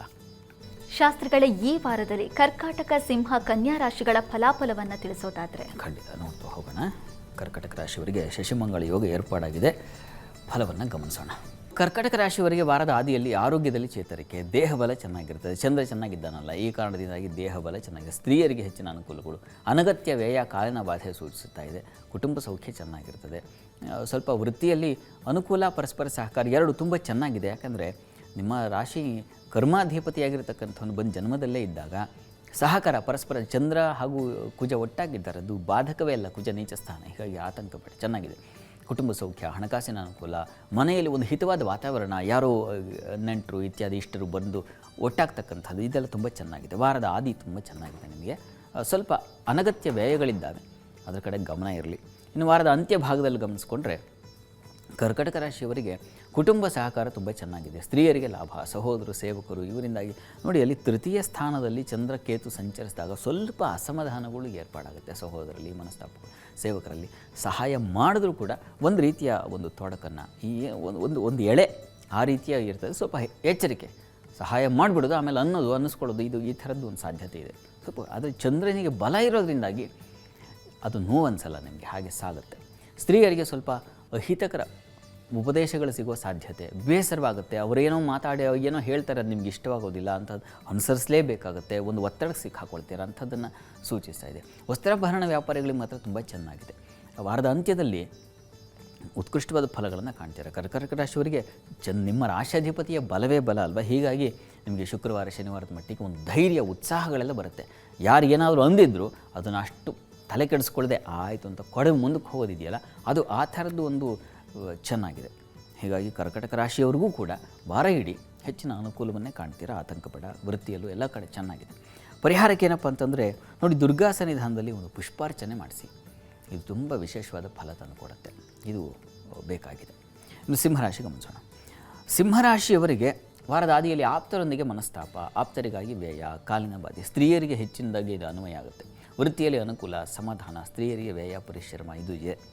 ಹೆಣ್ಮಕ್ಕಳಿಗೆ ಅತಿಯಾದ ಖರ್ಚು ಇದೆ, ಅತಿಯಾದ ಪರಿಶ್ರಮ ಇದೆ. ಮನೆಯ ಪಾತ್ರೆ ತೊಳೆಯೋದು ಶುರುವಾದಾಗಲಿಂದ ರಾತ್ರಿ ಬೆಡ್ಶೀಟ್ ಅಂದರೆ ಹಾಸಿಗೆ ಹಾಸುವವರೆಗೆ ಅತಿಯಾದ ಶ್ರಮಗಳು ಎಲ್ಲ ನನ್ನೊಬ್ಬ ತಲೆ ಮೇಲೆ ಬಿತ್ತಲ್ಲ ಅನ್ನೋ ಥರ ಹೆಣ್ಮಕ್ಳಿಗೆ ಪಾಪ ತನ್ನೊಬ್ಬಳ ಮೇಲೆ ಕೆಲಸ ಆಯ್ತಲ್ಲ ಅನ್ನೋ ರೀತಿಯ ಒಂದು ಪರಿಶ್ರಮ ಅದು ಕಾಣ್ತಾ ಇದೆ ವಾರದ ಆದಿಯಲ್ಲಿ ಸಿಂಹರಾಶಿಯವರಿಗೆ. ಕಾರಣ ಚಂದ್ರ ಕುಜ ಎಲ್ಲ ಒಟ್ಟಾಗಿದ್ದಾರೆ. ಹಾಗಾಗಿ ಇನ್ನೊಬ್ಬರ ಕೆಲಸವನ್ನು ನೀವೇ ಮಾಡಿ ಮುಗಿಸ್ಬೇಕಾದ ಪರಿಸ್ಥಿತಿ ಬಂದುಬಿಡುತ್ತೆ. ಅದೃಷ್ಟವೂ ಕೈ ಕೊಟ್ಬಿಡ್ತು ಒಂದು ಸಲ, ಹಾಗಾಗ್ಬಿಡುತ್ತೆ. ಆದರೆ ವೃತ್ತಿಯಲ್ಲಿ ನಿಮಗೆ ಹೆಚ್ಚಿನ ಅನುಕೂಲ ಇದೆ. ಗುರು ಸಂಚರಿಸ್ತಾ ಇರೋದ್ರಿಂದಾಗಿ ಹಿರಿಯರಿಂದ ಸಹಕಾರಗಳು, ಅನುಕೂಲಗಳು, ಸಮಾಧಾನ ಸಿಗ್ತಕ್ಕಂಥದ್ದು, ಒಳ್ಳೆಯ ಮಾರ್ಗದರ್ಶನ ಸಿಗ್ತಕ್ಕಂಥದ್ದು, ಈ ಥರದ್ದೆಲ್ಲ ಚೆನ್ನಾಗಿದೆ. ಪ್ರಶಂಸೆ, ಪ್ರತಿಷ್ಠೆ, ಒಂದು ಸಣ್ಣ ಕೆಲಸ ತುಂಬ ಚೆನ್ನಾಗಿ ಆದರೆ ಯಾರೋ ಅದನ್ನು ಗುರುತಿಸಿ ಗೌರವಿಸ್ತಾರಲ್ಲ, ಅದು ಆ ಹಿತ, ಆ ಒಂದು ಸಂತೋಷ ಅದು ನಿಮಗೆ ಉಂಟಾಗುತ್ತೆ, ಅದನ್ನು ಸೂಚಿಸ್ತಾ ಇದೆ. ಇನ್ನು ವಾರದ ಅಂತ್ಯ ಭಾಗದಲ್ಲಿ ಗಮನಿಸ್ಕೊಂಡ್ರೆ ನಿಮಗೆ ಸ್ತ್ರೀಯರಿಗೆ ಕೌಟುಂಬಿಕ ಒತ್ತಡಗಳು, ಸ್ವಲ್ಪ ಅವರಿವರ ಮಾತುಗಳು, ಅಥವಾ ನೀವೇ ಇನ್ನೊಬ್ಬರ ಕೆಲಸಗಳನ್ನು ಮಾಡಿಕೊಟ್ಟು ಮತ್ತು ಅನ್ನಿಸ್ಕೊಳ್ಳೋದು ಬೇರೆ, ಈ ಥರದ್ದು ಆಗ್ಬಿಡ್ತಕ್ಕಂಥ ಪರಿಸ್ಥಿತಿ ಇವುಗಳನ್ನು ಸೂಚಿಸ್ತಾ ಇದೆ. ವೃತ್ತಿಯಲ್ಲಿ ತುಂಬ ಚೆನ್ನಾಗಿದೆ, ಆತಂಕ ಇಲ್ಲ. ಬೆಂಕಿ ಲೋಹ ವ್ಯವಹಾರಗಳಲ್ಲಿ ಲಾಭ ಇರ್ತದೆ. ಆರೋಗ್ಯದಲ್ಲಿ ಸ್ವಲ್ಪ ಏರುಪೇರಾಗೋ ಸಾಧ್ಯತೆಯನ್ನು ಸೂಚಿಸ್ತಾ ಇದೆ ವಾರದ ಅಂತ್ಯದಲ್ಲಿ. ಕಾರಣ ಏನಪ್ಪ ಅಂದರೆ ಮಾಂದಿ ಭಾಗ್ಯದಲ್ಲಿ ಸಂಚರಿಸೋದು ಮತ್ತು ಮಾಂದಿ ಚಂದ್ರ ಕೇತುಯುಕ್ತನಾಗ್ತಕ್ಕಂಥದ್ದು ಅಲ್ಲಿ ದ್ವಿತೀಯ ಸ್ಥಾನದಲ್ಲಿ. ಹೀಗಾಗಿ ಆಹಾರ ತೊಂದರೆ, ನೀರಿನ ತೊಂದರೆಗಳು, ಅಂದರೆ ಅದನ್ನು ಸೇವನೆ ಮಾಡೋದ್ರಿಂದಾಗಿ ಜಂಕ್ ಫುಡ್ ಇತ್ಯಾದಿಗಳ ಸೇವನೆ ಅಥವಾ ಅತಿಯಾದ ಸಿಕ್ಕಿದೆ ಮೃಷ್ಟಾನ ಅಂತ ಹೇಳಿ ತಿಂದು ಅದೂ ತೊಂದರೆ ಆಗೋ ಸಾಧ್ಯತೆ ಇದೆ. ಸ್ವಲ್ಪ ಹುಷಾರು. ಅಲ್ಲಿ ರಾಹು ರವಿ ಎಲ್ಲ ಸೇರಿದ್ದಾರೆ, ಮಾಂದಿ ಜೊತೆಗೆ ಸೇರಿಬಿಡ್ತಾನೆ ಕೊನೆಗೆ. ಈ ಕಾರಣದಿಂದಾಗಿ ಸ್ವಲ್ಪ ಹುಷಾರಾಗಿರಬೇಕು ಆರೋಗ್ಯದ ವಿಚಾರದಲ್ಲಿ. ಉಳಿದ ಹಾಗೆ ಈ ವಾರದಲ್ಲಿ ನೀವು ಕಷ್ಟವನ್ನು ದಾಟಲಿಕ್ಕೆ ಏನಪ್ಪ ಪರಿಹಾರ ಅಂತಂದರೆ ಶಿವನಿಗೆ ರುದ್ರಾಭಿಷೇಕ ಮಾಡಿಸಿ. ಇದು ತುಂಬ ಸಹಾಯವಾಗುತ್ತೆ, ಅನುಕೂಲ ಉಂಟಾಗುತ್ತೆ. ಆರೋಗ್ಯ ಏನಾದರೂ ಸ್ವಲ್ಪ ಏರುಪೇರಿದ್ರೆ ಅದು ನಿವಾರಣೆ ಆಗುತ್ತೆ. ರುದ್ರಾಭಿಷೇಕ ತುಂಬ ಪರಮ ಪವಿತ್ರವಾದ ದಿವ್ಯೌಷಧವಾದ ಆ ತೀರ್ಥ, ಅಭಿಷೇಕ ಮಾಡಿದ ತೀರ್ಥ, ಅದನ್ನು ನೀವು ಸೇವನೆ ಮಾಡಿ. ಇನ್ನು ಕನ್ಯಾ ರಾಶಿ ಗಮನಿಸೋಣ. ಕನ್ಯಾ ರಾಶಿಯವರಿಗೆ ವಾರದ ಆದಿಯಲ್ಲಿ ಸ್ತ್ರೀಯರಿಗೆ ಲಾಭ, ಹಿರಿಯರ ಸಹಾಯ ಸಹಕಾರ, ಧನ, ಜಲ, ಕ್ಷೀರ, ಹಾಲು, ಹೈನು ಇವು ಯಾವುದಿದೆ ತುಂಬ ಚೆನ್ನಾಗಿದೆ. ಹಣ್ಣು, ಹೂವು, ವಸ್ತ್ರ ವ್ಯಾಪಾರ ಇವುಗಳಿಗೆಲ್ಲ ಲಾಭದಾಯಕವಾಗಿದೆ. ಚಂದ್ರ ತುಂಬ ಲಾಭದಾಯಕಲ್ಲಿ ಇರೋದರಿಂದಾಗಿ ತುಂಬ ಹೆಚ್ಚಿನ ಸಮಾಧಾನ ಸಂಪತ್ತನ್ನು ತಂದು ಕೊಡ್ತಾನೆ. ಸಮಾಧಾನ ಸಂಪತ್ತು ಬಹಳ ದೊಡ್ಡದು, ಅದನ್ನು ಚಂದ್ರ ತಂದು ಕೊಡ್ತಾನೆ ಲಾಭದಲ್ಲಿದ್ದಾಗ. ಆ ರೀತಿಯಲ್ಲಿ ಎಲ್ಲ ಚೆನ್ನಾಗಿದೆ. ಸ್ತ್ರೀಯರಂತೂ ಸಮಾಧಾನಕರವಾಗಿರ್ತಾರೆ. ಆ ರೀತಿಯ ಒಂದು ತೊಡಕಿಲ್ಲ ಅಂತಲ್ಲ, ಇದ್ದಾವೆ. ಇದ್ದಿದ್ದರಲ್ಲಿ ಒಂದು ಹೆಚ್ಚಿನ ಪಾಲು ಅಂತೀವಲ್ಲ, ಅದು ಒಂದು 75 ಭಾಗ ನಿಮ್ಮ ಪಾಲಿಗೆ ಈ ವಾರದ ಆದಿ ಒಳ್ಳೆಯ ರೀತಿಯಲ್ಲಿ ಶುರುವಾಗುತ್ತೆ. ಹೀಗಾಗಿ ಆತಂಕ ಬೇಡ. ಸ್ವಲ್ಪ ಮಟ್ಟಿಗೆ ಅನಗತ್ಯ ವ್ಯಯವೂ ಉಂಟಾಗುತ್ತೆ. ಲಾಸ್ ಮಾಡ್ಕೊಂಡ್ಬಿಡ್ತಾರೆ ಒಂದು ಸಣ್ಣ ಪ್ರಮಾದದಿಂದಾಗಿ. ಅದು ಯಾವಾಗಪ್ಪ ಅಂದರೆ ನಾಳೆ ದಿವಸ. ಹೀಗಾಗಿ ಸ್ವಲ್ಪ ಹುಷಾರು. ವಾರದ ಅಂತ್ಯ ಭಾಗದಲ್ಲಿ ಗಮನಿಸ್ಕೋಣ. ವಾರದ ಅಂತ್ಯದಲ್ಲಿ ನಿಮಗೆ ನೋಡಿ ಚಂದ್ರ ಜನ್ಮಕ್ಕೆ ಬರ್ತಾ ಸ್ತ್ರೀಯರಿಗೆ ಅಧಿಕ ವ್ಯಯ ಸೂಚಿಸ್ತಾ ಇದೆ. ಕಾರಣ ಅಲ್ಲಿ ಚಂದ್ರ ಕೇತು ಒಟ್ಟಾಗಿದ್ದಾರೆ. ಲಾಭದ ಅಧಿಪತಿಯೇ ಇಲ್ಲ ಅಂತಲ್ಲ, ಚಂದ್ರ ಕೇತು ಜೊತೆಗಿದ್ದಾಗ ಸ್ವಲ್ಪ ಏರುಪೇರಾಗೋ ಸಾಧ್ಯತೆ ಇರ್ತದೆ, ಹುಷಾರು. ವೃತ್ತಿಯಲ್ಲಿ ಸಣ್ಣ ಪುಟ್ಟ ಕಿರಿಕಿರಿಗಳು ಉಂಟಾಗ್ತಕ್ಕಂತಹ ಸಾಧ್ಯತೆಯನ್ನು ಸೂಚಿಸ್ತಾರೆ. ದಾಂಪತ್ಯ ಮನಸ್ತಾಪ, ವಿದ್ಯಾರ್ಥಿಗಳಿಗೆ ಸ್ವಲ್ಪ ಅನುಕೂಲದ ವಾತಾವರಣ, ವ್ಯವಹಾರ ಮತ್ತು ದಾಂಪತ್ಯ ಜೀವನದಲ್ಲಿ ಸ್ವಲ್ಪ ಏರುಪೇರಾಗೋ ಸಾಧ್ಯತೆ, ಕ್ಲಾಶಸ್ ಬರ್ತಕ್ಕಂಥದ್ದು, ಭಿನ್ನಾಭಿಪ್ರಾಯ ಬರ್ತಕ್ಕಂಥದ್ದು, ಕೊನೆಗೆ ಅದಿದೆ. ಶುಕ್ರವಾರ ಶನಿವಾರದ ಮಟ್ಟಿಗೆ ಸ್ವಲ್ಪ ತಕರಾರುಗಳು ಜಾಸ್ತಿ, ನಷ್ಟತೆಯನ್ನು ಅನುಭವಿಸುವ ಸಾಧ್ಯತೆ ಇದೆ. ಹೀಗಾಗಿ ಸ್ವಲ್ಪ ಹುಷಾರಾಗಿರಬೇಕು. ಲಾಭ ಖಂಡಿತ ಇದೆ. ಲಾಭಾಧಿಪತಿ ಜನ್ಮಕ್ಕೆ ಬಂದಾಗ ಲಾಭವೇ, ಸಂಶಯ ಇಲ್ಲ. ಆಗಲೇ ಪ್ರಾರಂಭದಲ್ಲಿ ಹೇಳಿದ್ನಲ್ಲ, ಹಾಲು, ಹೈನು, ಹೂವು, ಹಣ್ಣು ವ್ಯಾಪಾರಗಳಿಗೆ ಹೆಚ್ಚಿನ ಲಾಭ ಇದೆಯಲ್ಲ, ಅದು ಕೊನೆಗೇನಪ್ಪ ಗಳಿಸಿದ್ದೆಲ್ಲ ಮತ್ತೆ ಲಾಸ್ ಮಾಡ್ಕೊಂಡ್ಬಿಡೋ ಸಾಧ್ಯ, ಅದನ್ನು ಸೂಚಿಸ್ತಾ ಇದೆ. ಸ್ವಲ್ಪ ಹುಷಾರು. ಇದಕ್ಕೆ ಪರಿಹಾರ ಏನಪ್ಪ ಕನ್ಯಾ ರಾಶಿಯವರಿಗೆ ಅಂದರೆ ವಿಷ್ಣು ಸನ್ನಿಧಾನ ಸ್ವಲ್ಪ ಅಕ್ಕಿ ಸಮರ್ಪಣೆ ಮಾಡಿ, ಅದು ನಿಮಗೆ ತುಂಬ ಸಹಾಯವಾಗುತ್ತೆ. ಶನಿ ದೃಷ್ಟಿ ಇದೆ ಚಂದ್ರನಿಗೆ. ಈ ಕಾರಣದಿಂದಾಗಿ ಅದು ಶನಿಚಂದ್ರರ ದೃಷ್ಟಿ ಅದು ಸ್ವಲ್ಪ ಒಳ್ಳೆಯದಲ್ಲ. ಈ ಕಾರಣದಿಂದಾಗಿ ಸ್ವಲ್ಪ ಏರುಪೇರು ಅದನ್ನು ಸೂಚಿಸ್ತಾ ಇದೆ. ಹೀಗಾಗಿ ಇದಕ್ಕೆ ಅಕ್ಕಿ ಸಮರ್ಪಣೆ ಮಾಡಿ ವಿಷ್ಣು ಸನ್ನಿಧಾನಕ್ಕೆ ತುಂಬ ಸಹಾಯವಾಗುತ್ತೆ. ಶಾಸ್ತ್ರಗಳೇ, ದ್ವಾದಶ ರಾಶಿಗಳಲ್ಲಿ ಇಲ್ಲಿವರೆಗೆ ನಾವು 6 ರಾಶಿಗಳ ಫಲಾಫಲವನ್ನು ನೋಡಿದ್ವಿ. ಹಾಗಾದರೆ ಈಗ ತುಲಾ, ವೃಶ್ಚಿಕ, ಧನಸ್ಸು ರಾಶಿಗಳ ಫಲಾಫಲ ಹೇಗಿದೆ ತಿಳಿಸೋದಾದರೆ? ಖಂಡಿತ ನೋಡ್ತಾ ಹೋಗೋಣ. ತುಲಾರಾಶಿಯವರಿಗೆ ವಾರದ ಆದಿಯಲ್ಲಿ ವೃತ್ತಿಯಲ್ಲಿ ಅನುಕೂಲ, ಗೌರವ, ಸ್ತ್ರೀಯರಿಗೆ ಅಧಿಕಾರ ಬಲ ಚೆನ್ನಾಗಿರ್ತದೆ, ಗೌರವ, ಪ್ರತಿಷ್ಠೆ, ಪ್ರಶಂಸೆ ಸಿಗುತ್ತೆ, ವಿದ್ಯಾಲಾಭ, ಧನಲಾಭ ತುಂಬ ಚೆನ್ನಾಗಿದೆ. ಆರೋಗ್ಯದಲ್ಲಿ ಸ್ವಲ್ಪ ಏರುಪೇರಾಗುತ್ತೆ. ಅದಕ್ಕೆ ಕಾರಣ ಜನ್ಮಾಧಿಪತಿ ಷಷ್ಠದಲ್ಲಿರೋದು ಒಂದಾದರೆ ಈ ರಾಹು ಯುಕ್ತನಾಗಿದ್ದಾನೆ. ಇದೆಲ್ಲ ಸ್ವಲ್ಪ ಮಟ್ಟಿಗೆ ತೊಡಕುಂಟಾಗುತ್ತೆ. ಈ ಕಾರಣದಿಂದಾಗಿ ಸಣ್ಣ ಪುಟ್ಟ ಪ್ರಮಾದ ಅದೇನು ಅಷ್ಟು ತೊಡಕು ಮಾಡ್ಕೋಬೇಡಿ, ಅದು ಚಿಂತೆ ಮಾಡೋ ಅವಶ್ಯಕತೆ ಇಲ್ಲ. ಕೆಲಸ ಕಾರ್ಯಗಳಲ್ಲಿ ಮಾತ್ರ ತುಂಬ ಲಘು ಬಗೆಯಿಂದ ಚಟುವಟಿಕೆಯಿಂದ ಆಗುತ್ತೆ. ಯಾವ ಕೆಲಸಕ್ಕೆ ಕೈ ಹಾಕಿದ್ರೂ ಅದಕ್ಕೆ ಹಿನ್ನಡೆ ಅನ್ನೋದಿಲ್ಲ. ಆ ರೀತಿಯಲ್ಲಿ ಒಂದು ಒಳ್ಳೆಯ ಶುಭ ಕಾರ್ಯದಲ್ಲಿ ಶುಭ ಫಲವನ್ನು ಕಾಣಲಿಕ್ಕೆ ಅವಕಾಶಗಳಿದ್ದಾವೆ. ಚೆನ್ನಾಗಿದೆ. ಸ್ವಲ್ಪ ಮಟ್ಟಿಗೆ ಏನಪ್ಪ ಅಂದರೆ ಮಾಂದಿ ನೋಡಿ, ಈ ಬುಧವಾರದ ಮಟ್ಟಿಗೆ, ಬುಧವಾರ ಮತ್ತು ಗುರುವಾರ 2 ದಿನ ಇದೆಯಲ್ಲ, ಅಲ್ಲಿ ನೋಡಿ ತಂದೆ ಮಕ್ಕಳಲ್ಲಿ ಮನಸ್ತಾಪ ಬರೋ ಸಾಧ್ಯತೆ ಇದೆ. ವಾರದ ಆದಿಯ ಕೊನೆ, ವಾರದ ಅಂತ್ಯದ ಪ್ರಾರಂಭ, ಈ ದಿನಗಳಲ್ಲಿ ನೋಡಿ ಸ್ವಲ್ಪ ತಕರಾರುಗಳು ಉಂಟಾಗೋ ಸಾಧ್ಯತೆ ಇದೆ. ಸ್ವಲ್ಪ ಹುಷಾರು. ವಾರದ ಅಂತ್ಯ ಗಮನಿಸೋಣ. ವೃತ್ತಿಯಲ್ಲಿ ಪರಿಶ್ರಮ ಇದೆ, ಅಸಹಾಯಕತೆ ಉಂಟಾಗೋ ಸಾಧ್ಯತೆ, ಸಂಗಾತಿಯಲ್ಲಿ ಮನಸ್ತಾಪಗಳು, ಭಿನ್ನಾಭಿಪ್ರಾಯಗಳು ಬರತಕ್ಕಂಥದ್ದು, ಆರೋಗ್ಯದಲ್ಲಿ ಏರುಪೇರು. ಇದೆಲ್ಲ ಕಾರಣ ಏನಪ್ಪ ಅಂದರೆ ಮಾಂದಿಯ ಸಂಚಾರ ಸ್ವಲ್ಪ ತೊಡಕುಗಳನ್ನು ಉಂಟು ಮಾಡಿಬಿಡ್ತಾರೆ. ನಿಮ್ಮ ಮನಸ್ಸಿನಲ್ಲಿ ಯಾವುದೋ ಒಂದು ವಿಷಬೀಜ ಬಿತ್ತನೆ ಆಗಿಬಿಟ್ರೆ ಅದು ಪ್ರಕಟ ಮಾಡೋ ಫಲ ಇದೆಯಲ್ಲ, ಅದು ಕೆಟ್ಟ ಫಲವನ್ನೇ ಪ್ರಕಟಿಸುತ್ತೆ. ಅದು ವಾತಾವರಣ ಹಾಳು ಮಾಡಿಬಿಡುತ್ತೆ. ಹೀಗಾಗಿ ಬಹಳ ಎಚ್ಚರಿಕೆ ಬೇಕು ವಾರದ ಅಂತ್ಯದಲ್ಲಿ ತುಲಾರಾಶಿಯವರಿಗೆ. ಚಂದ್ರ ಕೂಡ ವ್ಯಯಕ್ಕೆ ಬರ್ತಾನೆ. ಹೀಗಾಗಿ ವೃತ್ತಿಯಲ್ಲೂ ಅಷ್ಟೇ ಪರಿಶ್ರಮ ಆಗುತ್ತೆ, ಸ್ಥಾನಚ್ಯುತಿ, ಹೀಗೆ ಸಾಕು ನನಗೆ ಅನಿಸ್ಬಿಟ್ಟಿದೆ ಅಂತ ಕೆಲಸದಿಂದ ಹೊರಗೆ ಬರ್ತಕ್ಕಂಥ ಯೋಚನೆಗಳು, ಇದೆಲ್ಲ ಒಂಥರ ಫ್ಲಕ್ಚುಯೇಟ್ ಆಗ್ತೀರಾ. ಸ್ವಲ್ಪ ಸಮಾಧಾನವಾಗಿರಬೇಕು. ಇದಕ್ಕೆ ಪರಿಹಾರ ಏನಪ್ಪ ಅಂತಂದರೆ ತುಲಾರಾಶಿಯವರಿಗೆ ಮಹಾಲಕ್ಷ್ಮಿ ಸನ್ನಿಧಾನಕ್ಕೆ ಸ್ವಲ್ಪ ಅಕ್ಕಿ ಸಮರ್ಪಣೆ ಮಾಡಿ, ಇದು ತುಂಬ ಸಹಾಯವಾಗುತ್ತೆ. ಪಂಚಾಮೃತ ಸೇವೆ ಮಾಡಿಸಿ, ಇದು ಕೂಡ ಸಹಾಯವಾಗುತ್ತೆ, ಅನುಕೂಲ ಉಂಟಾಗುತ್ತೆ. ಇನ್ನು ವೃಶ್ಚಿಕ ರಾಶಿ ಗಮನಿಸೋಣ. ವೃಶ್ಚಿಕ ರಾಶಿಯವರಿಗೆ ವಾರದ ಆದಿಯಲ್ಲಿ ದೈವ ಸಹಾಯ, ಧರ್ಮ ಕಾರ್ಯಗಳು, ವೃತ್ತಿಯಲ್ಲಿ ಪ್ರಗತಿ, ಸಹಕಾರ, ಸಂಗಾತಿಯ ಸಹಕಾರ, ಸಾಮರಸ್ಯ, ಆಲೋಚನೆಗಳ ಸ್ವಲ್ಪ ದ್ವಂದ್ವತೆ ಉಂಟಾಗೋ ಸಾಧ್ಯತೆ ಇದೆ. ಅದು ಕಾರಣ ರಾಹು ಇತ್ಯಾದಿಗಳಿಂದಾಗಿ. ಆದರೆ ಹೆಚ್ಚಿನ ಫಲ ಚೆನ್ನಾಗಿದೆ. ದೇವರು, ಧರ್ಮ, ಪೂಜೆ, ಪುನಸ್ಕಾರ ಇಂಥವುಗಳಲ್ಲಿ ಪಾಲ್ಗೊಳ್ತಕ್ಕಂಥದ್ದು, ಇಂಥವುಗಳಲ್ಲಿ ನಿಮ್ಮ ಮನಸ್ಸನ್ನು ತೊಡಗಿಸ್ಕೊಳ್ತಕ್ಕಂಥದ್ದು, ಹಿರಿಯರ ಭೇಟಿ ಆಗ್ತಕ್ಕಂಥದ್ದು, ಇಂಥದ್ದೇ ಅಂದರೆ ಸತ್ಕಾರ್ಯಗಳು ಅಂತ ಏನಂತೀವಿ, ಅವುಗಳಿಗೆ ಮನಸ್ಸು ಆ ಜಾಡಿನಲ್ಲಿ ಸಾಗುತ್ತೆ ವೃಶ್ಚಿಕ ರಾಶಿಯವರಿಗೆ ವಾರದ ಆದಿಯಲ್ಲಿ. ಇದು ಒಳ್ಳೆಯದು. ಅದರಿಂದಾಗಿ ಮನಸ್ಸು ನೀವು ಮಾಡ್ತಕ್ಕಂಥ ಕೆಲಸಗಳಲ್ಲೂ ಒಂದು ಶ್ರದ್ಧೆ ಉಂಟಾಗ್ಬಿಡುತ್ತೆ. ಅದೆಲ್ಲ ಬೇಕು, ಅದು ಚೆನ್ನಾಗಿದೆ. ಇನ್ನು ವೃತ್ತಿಯಲ್ಲೂ ಅನುಕೂಲ ಕಾಣಲಿಕ್ಕೆ ಅವಕಾಶಗಳು ಖಂಡಿತ ಇದ್ದಾವೆ. ನೋಡಿ, ಅಲ್ಲಿ ವಾರದ ಅಂತ್ಯವನ್ನು ಗಮನಿಸೋಣ. ಈ ಬುಧವಾರ ಗುರುವಾರದ ಮಟ್ಟಿಗೆ ಬಹಳ ವಿಶೇಷವಾದ ಫಲ ಕಾಣ್ತೀರಾ ಅಲ್ಲಿ ವೃತ್ತಿಯಲ್ಲಿ ಮಾತ್ರ. ಉಳಿದ ಹಾಗೆ ಬೇರೆ ಮಾಂದಿ ಸಂಚಾರ ಅಷ್ಟರ ವೇಳೆಗೆ ಕೊನೆಯಲ್ಲಿ ಮಾಂದಿ ಷಷ್ಠದಲ್ಲಿ ಸಂಚರಿಸ್ತಾನೆ, ಸಪ್ತಮದ ಸಂಚಾರ, ಹೀಗೆ ಸಂಗಾತಿಯಲ್ಲಿ ಸ್ವಲ್ಪ ಮನಸ್ತಾಪಗಳು ಏರ್ಪಾಡಾಗುತ್ತೆ. ಸಾಲ, ಶತ್ರುಗಳ ಬಾಧೆಯನ್ನು ಸೂಚಿಸ್ತಾ ಇದೆ. ಇದರ ಹೊರತಾಗಿ ತುಂಬ ಚೆನ್ನಾಗಿದೆ ಸ್ತ್ರೀಯರಿಗೆ. ಕಾರಣ ಸ್ತ್ರೀ ಅಲ್ಲಿ ಚಂದ್ರ ಲಾಭದಲ್ಲಿ ಸಂಚರಿಸ್ತಾನೆ. ಹೀಗಾಗಿ ವಿಶೇಷ ಲಾಭ, ಗೌರವ, ಅನುಕೂಲಗಳು ಉಂಟಾಗ್ತಕ್ಕಂಥದ್ದು, ಹಿರಿಯರಿಂದ ಒಳ್ಳೆಯ ಮಾರ್ಗದರ್ಶನ ಸಿಗ್ತಕ್ಕಂಥದ್ದು, ಈ ಥರದ್ದೊಂದು ಲಕ್ಷಣ ಚೆನ್ನಾಗಿದೆ. ಕೃಷಿ, ವಸ್ತ್ರ ವ್ಯಾಪಾರಗಳಿಗೆ ತುಂಬ ಚೆನ್ನಾಗಿದೆ, ಲಾಭದಾಯಕವಾಗಿದೆ.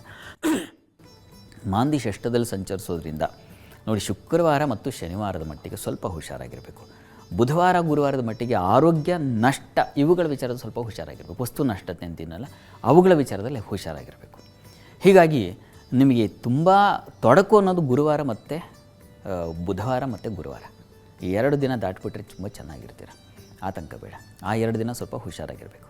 ಪ್ರಾರ್ಥನೆಗೆ ಏನಪ್ಪ ಅಂತಂದರೆ ವೃಶ್ಚಿಕ ರಾಶಿಯವರಿಗೆ ಸುಬ್ರಹ್ಮಣ್ಯ ಸನ್ನಿಧಾನದಲ್ಲಿ ಒಂದು ವಿಶೇಷ ಪ್ರಾರ್ಥನೆ ಮಾಡಿ, ಒಂದು ಅಭಿಷೇಕ ಮಾಡಿಸಿ, ಅದು ತುಂಬ ಸಹಾಯವಾಗುತ್ತೆ. ಇನ್ನು ಧನುರಾಶಿ ಗಮನಿಸೋಣ. ಧನುರಾಶಿಯವರಿಗೆ ವಾರದ ಆದಿಯಲ್ಲಿ ಸ್ತ್ರೀಯರಿಗೆ ಅತಿಯಾದ ವ್ಯಯ, ವ್ಯಥೆ, ವೃತ್ತಿಯಲ್ಲಿ ಅಸಮಾಧಾನ, ಅಷ್ಟಮದಲ್ಲಿ ಚಂದ್ರ ಸಂಚಾರವಾದ ನಷ್ಟ, ದುಃಖ, ನೋವು, ಸಂಗಾತಿಯಲ್ಲಿ ಮನಸ್ತಾಪ, ವ್ಯಾಪಾರದಲ್ಲಿ ತೊಡಕುಗಳು, ಭಿನ್ನಾಭಿಪ್ರಾಯಗಳು, ಏನಪ್ಪ ಹೀಗಿದೆಯಲ್ಲ ಅಂತ ಗಾಬರಿ ಮಾಡ್ಕೋಬೇಡಿ. ರಾಶಿಯಿಂದ ಲಾಭಾಧಿಪತಿ ಶುಕ್ರ ಚೆನ್ನಾಗಿದ್ದಾನೆ. ಶುಕ್ರ ಕರ್ಮಸ್ಥಾನವನ್ನು ವೀಕ್ಷಿಸ್ತಾನೆ, ಬುಧನೂ ವೀಕ್ಷಿಸ್ತಾನೆ.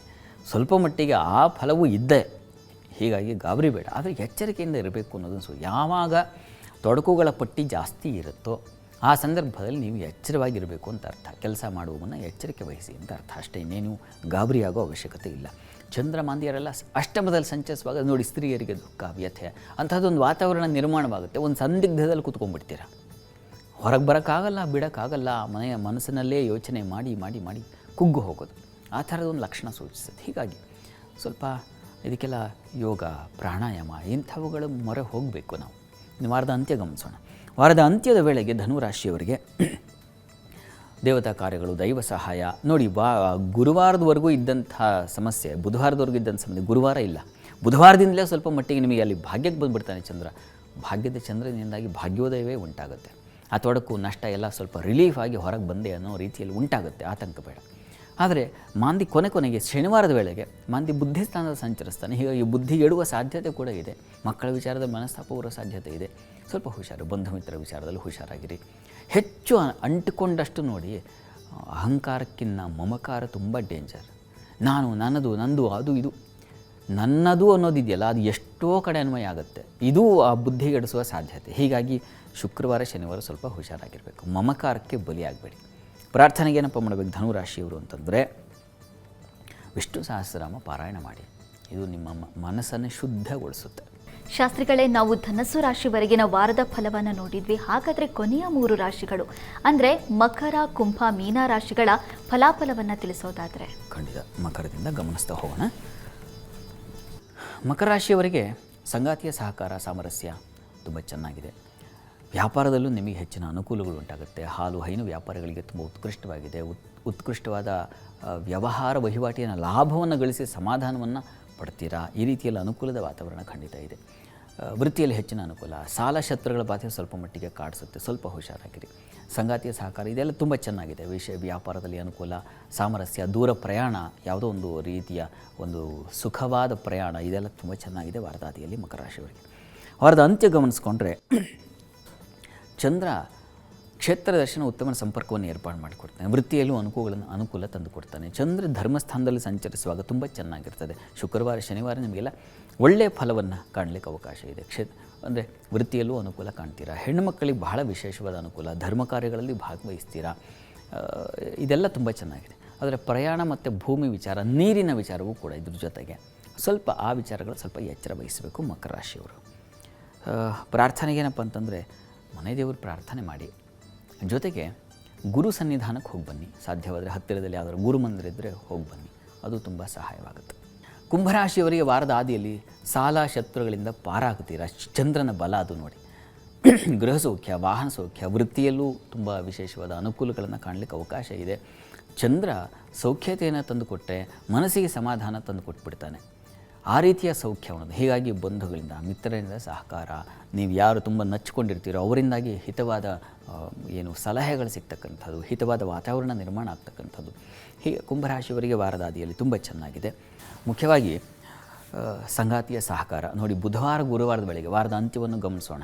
2 ಸೇರಿದೆ. ಅಲ್ಲಿ ಬುಧವಾರ ಗುರುವಾರ ಒಂದು ಒಳ್ಳೆಯ ಫಲವನ್ನು ಕಾಣ್ತೀರ. ಅಲ್ಲಿ ಸಂಗಾತಿಯಿಂದ ಸಹಕಾರ, ವ್ಯಾಪಾರದಲ್ಲಿ ಅನುಕೂಲ, ಇವುಗಳನ್ನು ಕಾಣುವ ಸಾಧ್ಯತೆ ಹೆಚ್ಚಾಗಿದೆ. ಇನ್ನು ಶುಕ್ರವಾರದ ಶನಿವಾರದ ಮಟ್ಟಿಗೆ ಮಾತ್ರ ಹೆಣ್ಣು ಮಕ್ಕಳು ಬಹಳ ಹುಷಾರಾಗಿರಬೇಕು. ಸ್ವಲ್ಪ ನಷ್ಟ, ಭಯ, ಆತಂಕ, ವಸ್ತು ನಷ್ಟತೆ, ಕ್ಲಿಷ್ಟ ವಾತಾವರಣ, ಸಂದಿಗ್ಧ ಪರಿಸ್ಥಿತಿ, ನೋವು, ಸೋಲು ಇವುಗಳನ್ನೆಲ್ಲ ಸೂಚಿಸ್ತಾ ಇದೆ. ಆಹಾರ ವಿಚಾರದಲ್ಲೂ ಸ್ವಲ್ಪ ಹುಷಾರಾಗಿರಬೇಕು. ಕೊನೆಗೆ ಶುಕ್ರವಾರ ಶನಿವಾರದ ವೇಳೆಗೆ ಸ್ವಲ್ಪ ಅತಂತ್ರ ಒಂದು ದಾರಿ, ಹೈವೇಲಿದ್ದಂಥ ಒಂದು ನಿಮ್ಮ ಪ್ರಯಾಣ ದಡ ಕೆಳಗೆ ಇಳಿದು ಬಿಡುತ್ತೆ. ಹೀಗಾಗಿ ಸ್ವಲ್ಪ ಜಾಗ್ರತೆ ಬೇಕು ಕುಂಭರಾಶಿಯವರು. ಕೊನೆಗೆ ಪ್ರಾರ್ಥನೆಗೆ ಏನಪ್ಪ ಅಂತಂದರೆ ನೋಡಿ, ಅನ್ನಪೂರ್ಣೇಶ್ವರಿ ಪ್ರಾರ್ಥನೆ ಮಾಡಿ. ಜೊತೆಗೆ ಅಮ್ಮನವ್ರ ಸನ್ನಿಧಾನ ಹತ್ತಿರದಲ್ಲಿ ಎಲ್ಲರೂ ಇದ್ದರೆ ಅದಕ್ಕೆ ಸ್ವಲ್ಪ ಅಕ್ಕಿ ಮತ್ತು ಹುರುಳಿ ಧಾನ್ಯ ದಾನ ಮಾಡೋದು. ಇದ್ರ ಜೊತೆಗೆ ಅಕ್ಕಿ ಮತ್ತು ಹುರುಳಿ ಧಾನ್ಯಗಳನ್ನು ದಾನ ಮಾಡಿದ್ರೆ ಅಮ್ಮನವ್ರ ಸನ್ನಿಧಾನಕ್ಕೆ ತುಂಬ ಸಹಾಯವಾಗುತ್ತೆ. ಸ್ತ್ರೀಯರಿಗಂತೂ ವಿಶೇಷ ಬಲ ಬರುತ್ತೆ ಮಾಡಿ. ಇನ್ನು ಮೀನರಾಶಿ ಗಮನಿಸೋಣ. ಮೀನರಾಶಿಯವರಿಗೆ ಮಕ್ಕಳಿಂದ ಸಹಕಾರ ಅನುಕೂಲ ತುಂಬ ಚೆನ್ನಾಗಿದೆ. ವೃತ್ತಿಯಲ್ಲೂ ಸಹಕಾರ ಗೌರವ ಕಾಣಲಿಕ್ಕೆ ಅವಕಾಶ ಇದೆ. ಕೃಷಿ ಜಲಕ್ಷೇತ್ರಗಳಲ್ಲಿ ಲಾಭ. ಆರೋಗ್ಯದಲ್ಲಿ ಸ್ವಲ್ಪ ವ್ಯತ್ಯಾಸ ಆಗುತ್ತೆ. ಪ್ರಯಾಣ ಬಂಧುಗಳ ವಿಚಾರದ ಸ್ವಲ್ಪ ಹುಷಾರಾಗಿರಿ.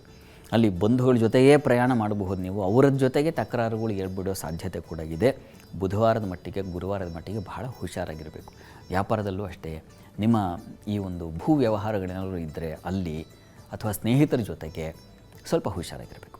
ಮೀನರಾಶಿಯವರು ಬುಧವಾರ ಗುರುವಾರ. ವಾರದ ಅಂತ್ಯದಲ್ಲಿ ಗಮನಿಸ್ಕೊಂಡ್ರೆ ನಿಮಗೆ ಚಂದ್ರ ಕೂಡ ಸಪ್ತಮ ಸಂಚರಿಸ್ತಾನೆ, ಷಷ್ಠ ಸಪ್ತಮಕ್ಕೆ ಬರ್ತಾನೆ. ಹೀಗಾಗಿ ಸಾಲ ಶತ್ರುಗಳ ನಿವಾರಣೆ ನಿಮಗೂ ಉಂಟಾಗುತ್ತೆ. ನೀವು ಕೂಡ ಅದರಿಂದ ಹೊರಗೆ ಬರ್ತೀರಾ. ಸಂಗಾತಿಯಲ್ಲಿ ಸಾಮರಸ್ಯ. ವ್ಯಾಪಾರದಲ್ಲಿ ಸ್ವಲ್ಪ ವಿಘ್ನಗಳು ಬಿಟ್ಟರೆ ವ್ಯಾಪಾರ ಚೆನ್ನಾಗಿರುತ್ತೆ. ವೃತ್ತಿಯಲ್ಲೂ ಅಷ್ಟೇ ಸ್ವಲ್ಪ ಕಿರಿಕಿರಿಯಲ್ಲಿ ಮಾಂದಿ ಸಂಚಾರ. ಗುರುವಿನ ಜೊತೆಗೆ ಸಂಚರಿಸ್ತಾನದ್ದು ಯಾವಾಗ ಅಂತಂದರೆ ಶುಕ್ರವಾರ ದಿವಸ. ಹೀಗಾಗಿ ಸ್ವಲ್ಪ ಹುಷಾರಾಗಿರಬೇಕು. ಕೆಲಸದ ವಿಚಾರದ ಶುಕ್ರವಾರ ಬಹಳ ಎಚ್ಚರಿಕೆ ಬೇಕು. ಆಹಾರ ವಿಚಾರ, ಹಣಕಾಸಿನ ವಿಚಾರ, ಮಾತಿನ ವಿಚಾರ, ಕೊನೆಗೆ ಶನಿವಾರದ ವೇಳೆಗೆ ಮಾತು ಹಣ ವಿಚಾರದಲ್ಲಿ ಬಹಳ ಹಿಡಿತಾ ಇರಬೇಕು. ಬಿಗಿಯಾದ ಹಿಡಿತಾ ಇರಬೇಕು. ಅದನ್ನು ಸೂಚಿಸ್ತಾ ಇದೆ. ಸ್ವಲ್ಪ ಹುಷಾರು ಮೀನರಾಶಿಯವರು. ಇದಕ್ಕೇನಪ್ಪ ಪರಿಹಾರಕ್ಕೆ ಏನಂದ್ರೆ ಗಣಪತಿ ಸನ್ನಿಧಾನಕ್ಕೆ ಸ್ವಲ್ಪ ಬೆಲ್ಲ ಸಮರ್ಪಣೆ ಮಾಡಿ. ಇದು ತುಂಬ ಅನುಕೂಲ ಉಂಟು ಮಾಡಿಕೊಡುತ್ತೆ. ಶಾಸ್ತ್ರಿಗಳೇ, ಈ ವಾರದ ಮಂತ್ರ ಯಾವುದು ಶಾಸ್ತ್ರಿಗಳೇ? ನಾವು ಪ್ರತಿ ವಾರ ಒಂದೊಂದು ಮಂತ್ರವನ್ನು ಗಮನಿಸ್ತೀವಿ. ಈ ವಾರ ಶ್ರೀರಾಮಚಂದ್ರನದ್ದೇ ಮಂತ್ರ. ಅದೇ ಮಂತ್ರದಿಂದ ರಾವಣಾಸುರನಂಥ ಅವನಿಗೆ ಸಮನಾಗಿರತಕ್ಕಂಥ ಅವನ ಮಗ ಇಂದ್ರಜಿತು ಅವನನ್ನು ಸಂಹಾರ ಮಾಡಬೇಕಾಗಿದ್ದರೆ ಲಕ್ಷ್ಮಣ ಯಾವ ಮಂತ್ರದ ಮೊರೆ ಹೋದ, ಅವನನ್ನು ಸಂಹರಿಸೋದು ಅಷ್ಟು ಸುಲಭ ಆಗಿರಲಿಲ್ಲ. ನೀವು ರಾಮಾಯಣ ಒಂದು ಸಲ ಓದಿದರೆ ಗೊತ್ತಾಗುತ್ತೆ ಅವನ ಅಟ್ಟಹಾಸ ಎಂಥದ್ದೊಂದು ಮಾಯಾವಿದ್ಯೆಗಳನ್ನೆಲ್ಲ ಕಲಿತುಬಿಟ್ಟಿದ್ದ. ಲಕ್ಷ್ಮಣನಿಗೆ ಸುಸ್ತಾಗೋಯ್ತು, ಏನಪ್ಪ ಇವನನ್ನು ಹೇಗೆ ಸಂಹರಿಸೋದು ಅಂತ. ಆಗ ಲಕ್ಷ್ಮಣ ಒಂದು ಮಂತ್ರ ಪ್ರಯೋಗವನ್ನು ಮಾಡ್ದ. ಅಂದರೆ ಇದು ಏನನ್ನು ಹೇಳ್ತಾ ಇದೆ ಅಂದರೆ ನಮ್ಮ ಜೀವನದಲ್ಲಿ ಹಾಗೆ ಹಾಗೆ ನಮ್ಮನ್ನು ಕಾಡ್ತಾ ಇದೆಯಲ್ಲ ಸಮಸ್ಯೆಗಳು, ನಮಗೆ ಎದುರಿಸ್ಲಿಕ್ಕೆ ಆಗ್ತಾಯಿಲ್ಲ, ಕಷ್ಟ ಆಗ್ತಾಯಿದೆ, ಇದನ್ನು ಹೇಗಪ್ಪ ನಾನು ನಿಭಾಯಿಸೋದು, ಹೇಗೆ ದಾಟೋದು ಅಂತ ನಿಮಗೇನಾದರೂ ಅನಿಸಿದ್ರೆ ನೋಡಿ ಈ ಮಂತ್ರವನ್ನು ಹೇಳ್ಕೊಳ್ಳಿ. ಅದು ಹೇಗೆ ಅವನನ್ನು ರಾವಣಿಯನ್ನು ಸಂಹಾರ ಮಾಡ್ತೋ ಆ ರೀತಿಯಲ್ಲಿ ಇದು ಸಂಹಾರ ಮಾಡಿಬಿಡುತ್ತೆ. ಅಷ್ಟು ಶಕ್ತಿ ಇದೆ ಈ ಮಂತ್ರಕ್ಕೆ. ಪ್ರತಿಯೊಬ್ಬರು ಪ್ರತಿ ದಿವಸ ಹೇಳ್ಕೋಬಹುದು. ನಿಮ್ಮ ಆಫೀಸ್ಗೆ ನೀವು ಹೋಗುವಾಗ, ನಿಮ್ಮ ವ್ಯಾಪಾರಕ್ಕೆ ಹೋಗುವಾಗ, ಎಲ್ಲ ಕಡೆ ನಿಮ್ಗೆ ಎಲ್ಲಿ ಕಷ್ಟ ಅನಿಸುತ್ತೋ ಆ ಸಂದರ್ಭದಲ್ಲಿ ಮಂತ್ರ ಹೇಳ್ಕೊಳ್ಳಿ. ಗಮನಿಸಿ ಮಂತ್ರ. ಧರ್ಮಾತ್ಮ ಸತ್ಯಸಂಧಶ್ಚ ರಾಮೋ ದಾಶರಥಿರ್ಯದಿ ಪೌರುಷೇ ಚ ಅಪ್ರತಿದ್ವಂದ್ವ ಶರೈನಂ ಜೈಹಿ ರಾವಣಿ. ಈ ಮಂತ್ರವನ್ನು ಹೇಳಿ ಪ್ರಯೋಗ ಮಾಡುವಾಗ ಲಕ್ಷ್ಮಣನಿಗೆ ರಾಮನಲ್ಲಿ ಇನ್ನೆಂಥ ವಿಶ್ವಾಸ ಇರಬೇಕು ಗಮನಿಸಿ. ಧರ್ಮಾತ್ಮನೂ ಸತ್ಯಸಂಧನೂ ಶ್ರೀರಾಮಚಂದ್ರ ಆಗಿದ್ದಾನೆ. ಹಾಗಾಗಿ ಅವನದಾಗಿದ್ದರೆ ಇದು ಕೊಲ್ಲಲಿ, ಇಲ್ಲಾಂದರೆ ಬಿಟ್ಟಾಕಲಿ ಅಂತ. ಧರ್ಮಸಂಧ ಆಗಿರಬೇಕು, ಸತ್ಯಸಂಧನೂ ಆಗಿರಬೇಕು ಶ್ರೀರಾಮ. ಇಲ್ಲಾಂದರೆ ಅದು ಕೊಲ್ಲೋದಿಲ್ಲ. ಕೊಂದಿದೆ ಅಂದರೆ ಅದು ಹೌದು ಅಂತ ಅರ್ಥ. ನಾನು ನಂಬಿದ್ದು ಸರಿ, ಸತ್ಯ ಅಂತ ಅರ್ಥ. ಅಂಥ ವಿಶ್ವಾಸದಲ್ಲಿ ಹೌದು ಅನ್ನುವಂಥ ವಿಶ್ವಾಸದಲ್ಲಿ ಅವನು ಕೊಂದು ಹಾಕತ್ತೆ ಅನ್ನುವ ಪ್ರಯೋಗವನ್ನು ಮಾಡಿದಾಗ ಆ ರಾಮನ ವ್ಯಕ್ತಿತ್ವಕ್ಕೆ ಎಂಥ ಮಂತ್ರಶಕ್ತಿ ಇದೆ. ಶ್ರೀರಾಮನ ವ್ಯಕ್ತಿತ್ವಕ್ಕೆ ಯಾವ ಮಂತ್ರಶಕ್ತಿ ಇದೆ ಅನ್ನೋದನ್ನು ಹೇಳ್ತಾ ಇದೆ ಇದು. ಹೀಗಾಗಿ ಈ ಮಂತ್ರವನ್ನು ತಾವು ಹೇಳ್ಕೊಳ್ಬಹುದು. ಕಷ್ಟ ಅಂದಾಗ ಶ್ರೀರಾಮಚಂದ್ರರು ಅವರ ಶಕ್ತಿಯನ್ನು ಉಳಿಸ್ಕೊಳ್ಬೇಕಾದ್ರೆ ಅದಕ್ಕಾದರೂ ಖಂಡಿತ ನಿಮ್ಮನ್ನು ಪಾರ ಮಾಡ್ತಾರೆ. ಅದರಲ್ಲಿ ಏನು ಸಂಶಯ ಇಲ್ಲ. ರಾಮ ನಚ್ಚಿಕೊಂಡವ್ರನ್ನ ಯಾವತ್ತೂ ಕೈ ಬಿಟ್ಟಿಲ್ಲ. ವಿಭೀಷಣ ಬಂದ, ಯಾರ ಕಡೆಯವನು? ಶತ್ರುವಿನ ಕಡೆಯವನು. ಶರಣಾಗತಿ ಕೊಟ್ಟ. ವಾಲಿ ಸುಗ್ರೀವರ ವಿಚಾರದಲ್ಲಿ ಸುಗ್ರೀವ ಬಂದ, ಯಾವ ವಿಚಾರದ ಶತ್ರುವಿನ ಪಾಳೆಯ ಅಂತ ಗಮನಿಸಲಿಲ್ಲ. ಶರಣಾಗತನಾಗಿ ಬಂದ, ಅವನಿಗೂ ರಕ್ಷಣೆ ಕೊಟ್ಟ. ಇಂಥವು ಎಷ್ಟೋ ನಡೆದಿದೆ. ರಾಮಾಯಣವನ್ನು ಓದಿದ್ರೆ ಅಲ್ಲಲ್ಲಿ ನಿಮಗೆ ಎಷ್ಟು ರಾಕ್ಷಸರನ್ನು ಅವನು ಅನುಗ್ರಹ ಮಾಡ್ದ ಅಂತ ನಿಮಗೆ ಗೊತ್ತಾಗ್ತಾ ಹೋಗುತ್ತೆ. ಹಾಗೆ ರಾಮ ಶರಣಾಗತರಾದರೆ ಅವನು ಶತ್ರುವಾಗಿದ್ದರೂ ರಾವಣ ಕೂಡ ಅವನ ಸಂಸ್ಕಾರ ಮಾಡಬೇಕಾಗಿತ್ತು. ವಿಭೀಷಣ ಮಾಡಲ್ಲ, ನೀನು ಮಾಡಲಿಲ್ಲ ಅಂದರೆ ನಾನು ಮಾಡ್ತೀನಿ, ನನಗೆ ಅಣ್ಣನ ಸಮಾನ ರಾವಣ, ಸತ್ತ ಮೇಲೆ ನಾವು ದ್ವೇಷ ಮಾಡಬಾರ್ದು ಅಂತ. ಈ ಥರದ್ದು ವ್ಯಕ್ತಿತ್ವ ರಾಮರಲ್ಲದೆ ಇನ್ನೆಲ್ಲೂ ಕಾಣಲಿಕ್ಕೆ ಸಾಧ್ಯವಿಲ್ಲ. ಇದನ್ನೆಲ್ಲ ನಾವು ಈ ದಿವಸ ಶ್ರೀರಾಮನವಮಿ, ಹಾಗಾಗಿ ಎಲ್ಲೆಲ್ಲಿ ಸಾಧ್ಯವಾಗುತ್ತೆ ಅಲ್ಲೆಲ್ಲ ರಾಮನನ್ನು ಸ್ಮರಿಸಿಕೊಳ್ಳುವ ಪ್ರಯತ್ನ ಮಾಡೋಣ ಅನ್ನೋ ದೃಷ್ಟಿಯಲ್ಲಿ ಇದೆಲ್ಲ ಹೇಳಿದ್ದಾಯಿತು. ಒಳ್ಳೆಯದಾಗಲಿ. ಶಾಸ್ತ್ರಿಗಳೇ, ವಾರದ ವಿಶೇಷತೆ, ಅದರ ಜೊತೆಗೆ ದ್ವಾದಶ ರಾಶಿಗಳ ವಾರದ ಫಲವನ್ನು ತಿಳಿಸ್ಕೊಟ್ಟಿದ್ದೀರಾ. ಧನ್ಯವಾದಗಳು ಶಾಸ್ತ್ರಿಗಳೇ. ಸರ್ವೇ ಜನಾಃ ಸುಖಿನೋ ಭವಂತು, ಸಮಸ್ತ ಸನ್ಮಂಗಳಾನಿ ಭವಂತು. ಎಲ್ಲರಿಗೂ ಶುಭವಾಗಲಿ. ವೀಕ್ಷಕರೇ, ಇದಾಗಿತ್ತು ವಾರ ಭವಿಷ್ಯ ವಿಶೇಷ ಕಾರ್ಯಕ್ರಮ. ನೇರ ದಿಟ್ಟ ನಿರಂತರ ಸುದ್ದಿಗಾಗಿ ನೋಡ್ತಾ ಇರಿ ಏಷ್ಯಾನೆಟ್ ಸುವರ್ಣ ನ್ಯೂಸ್.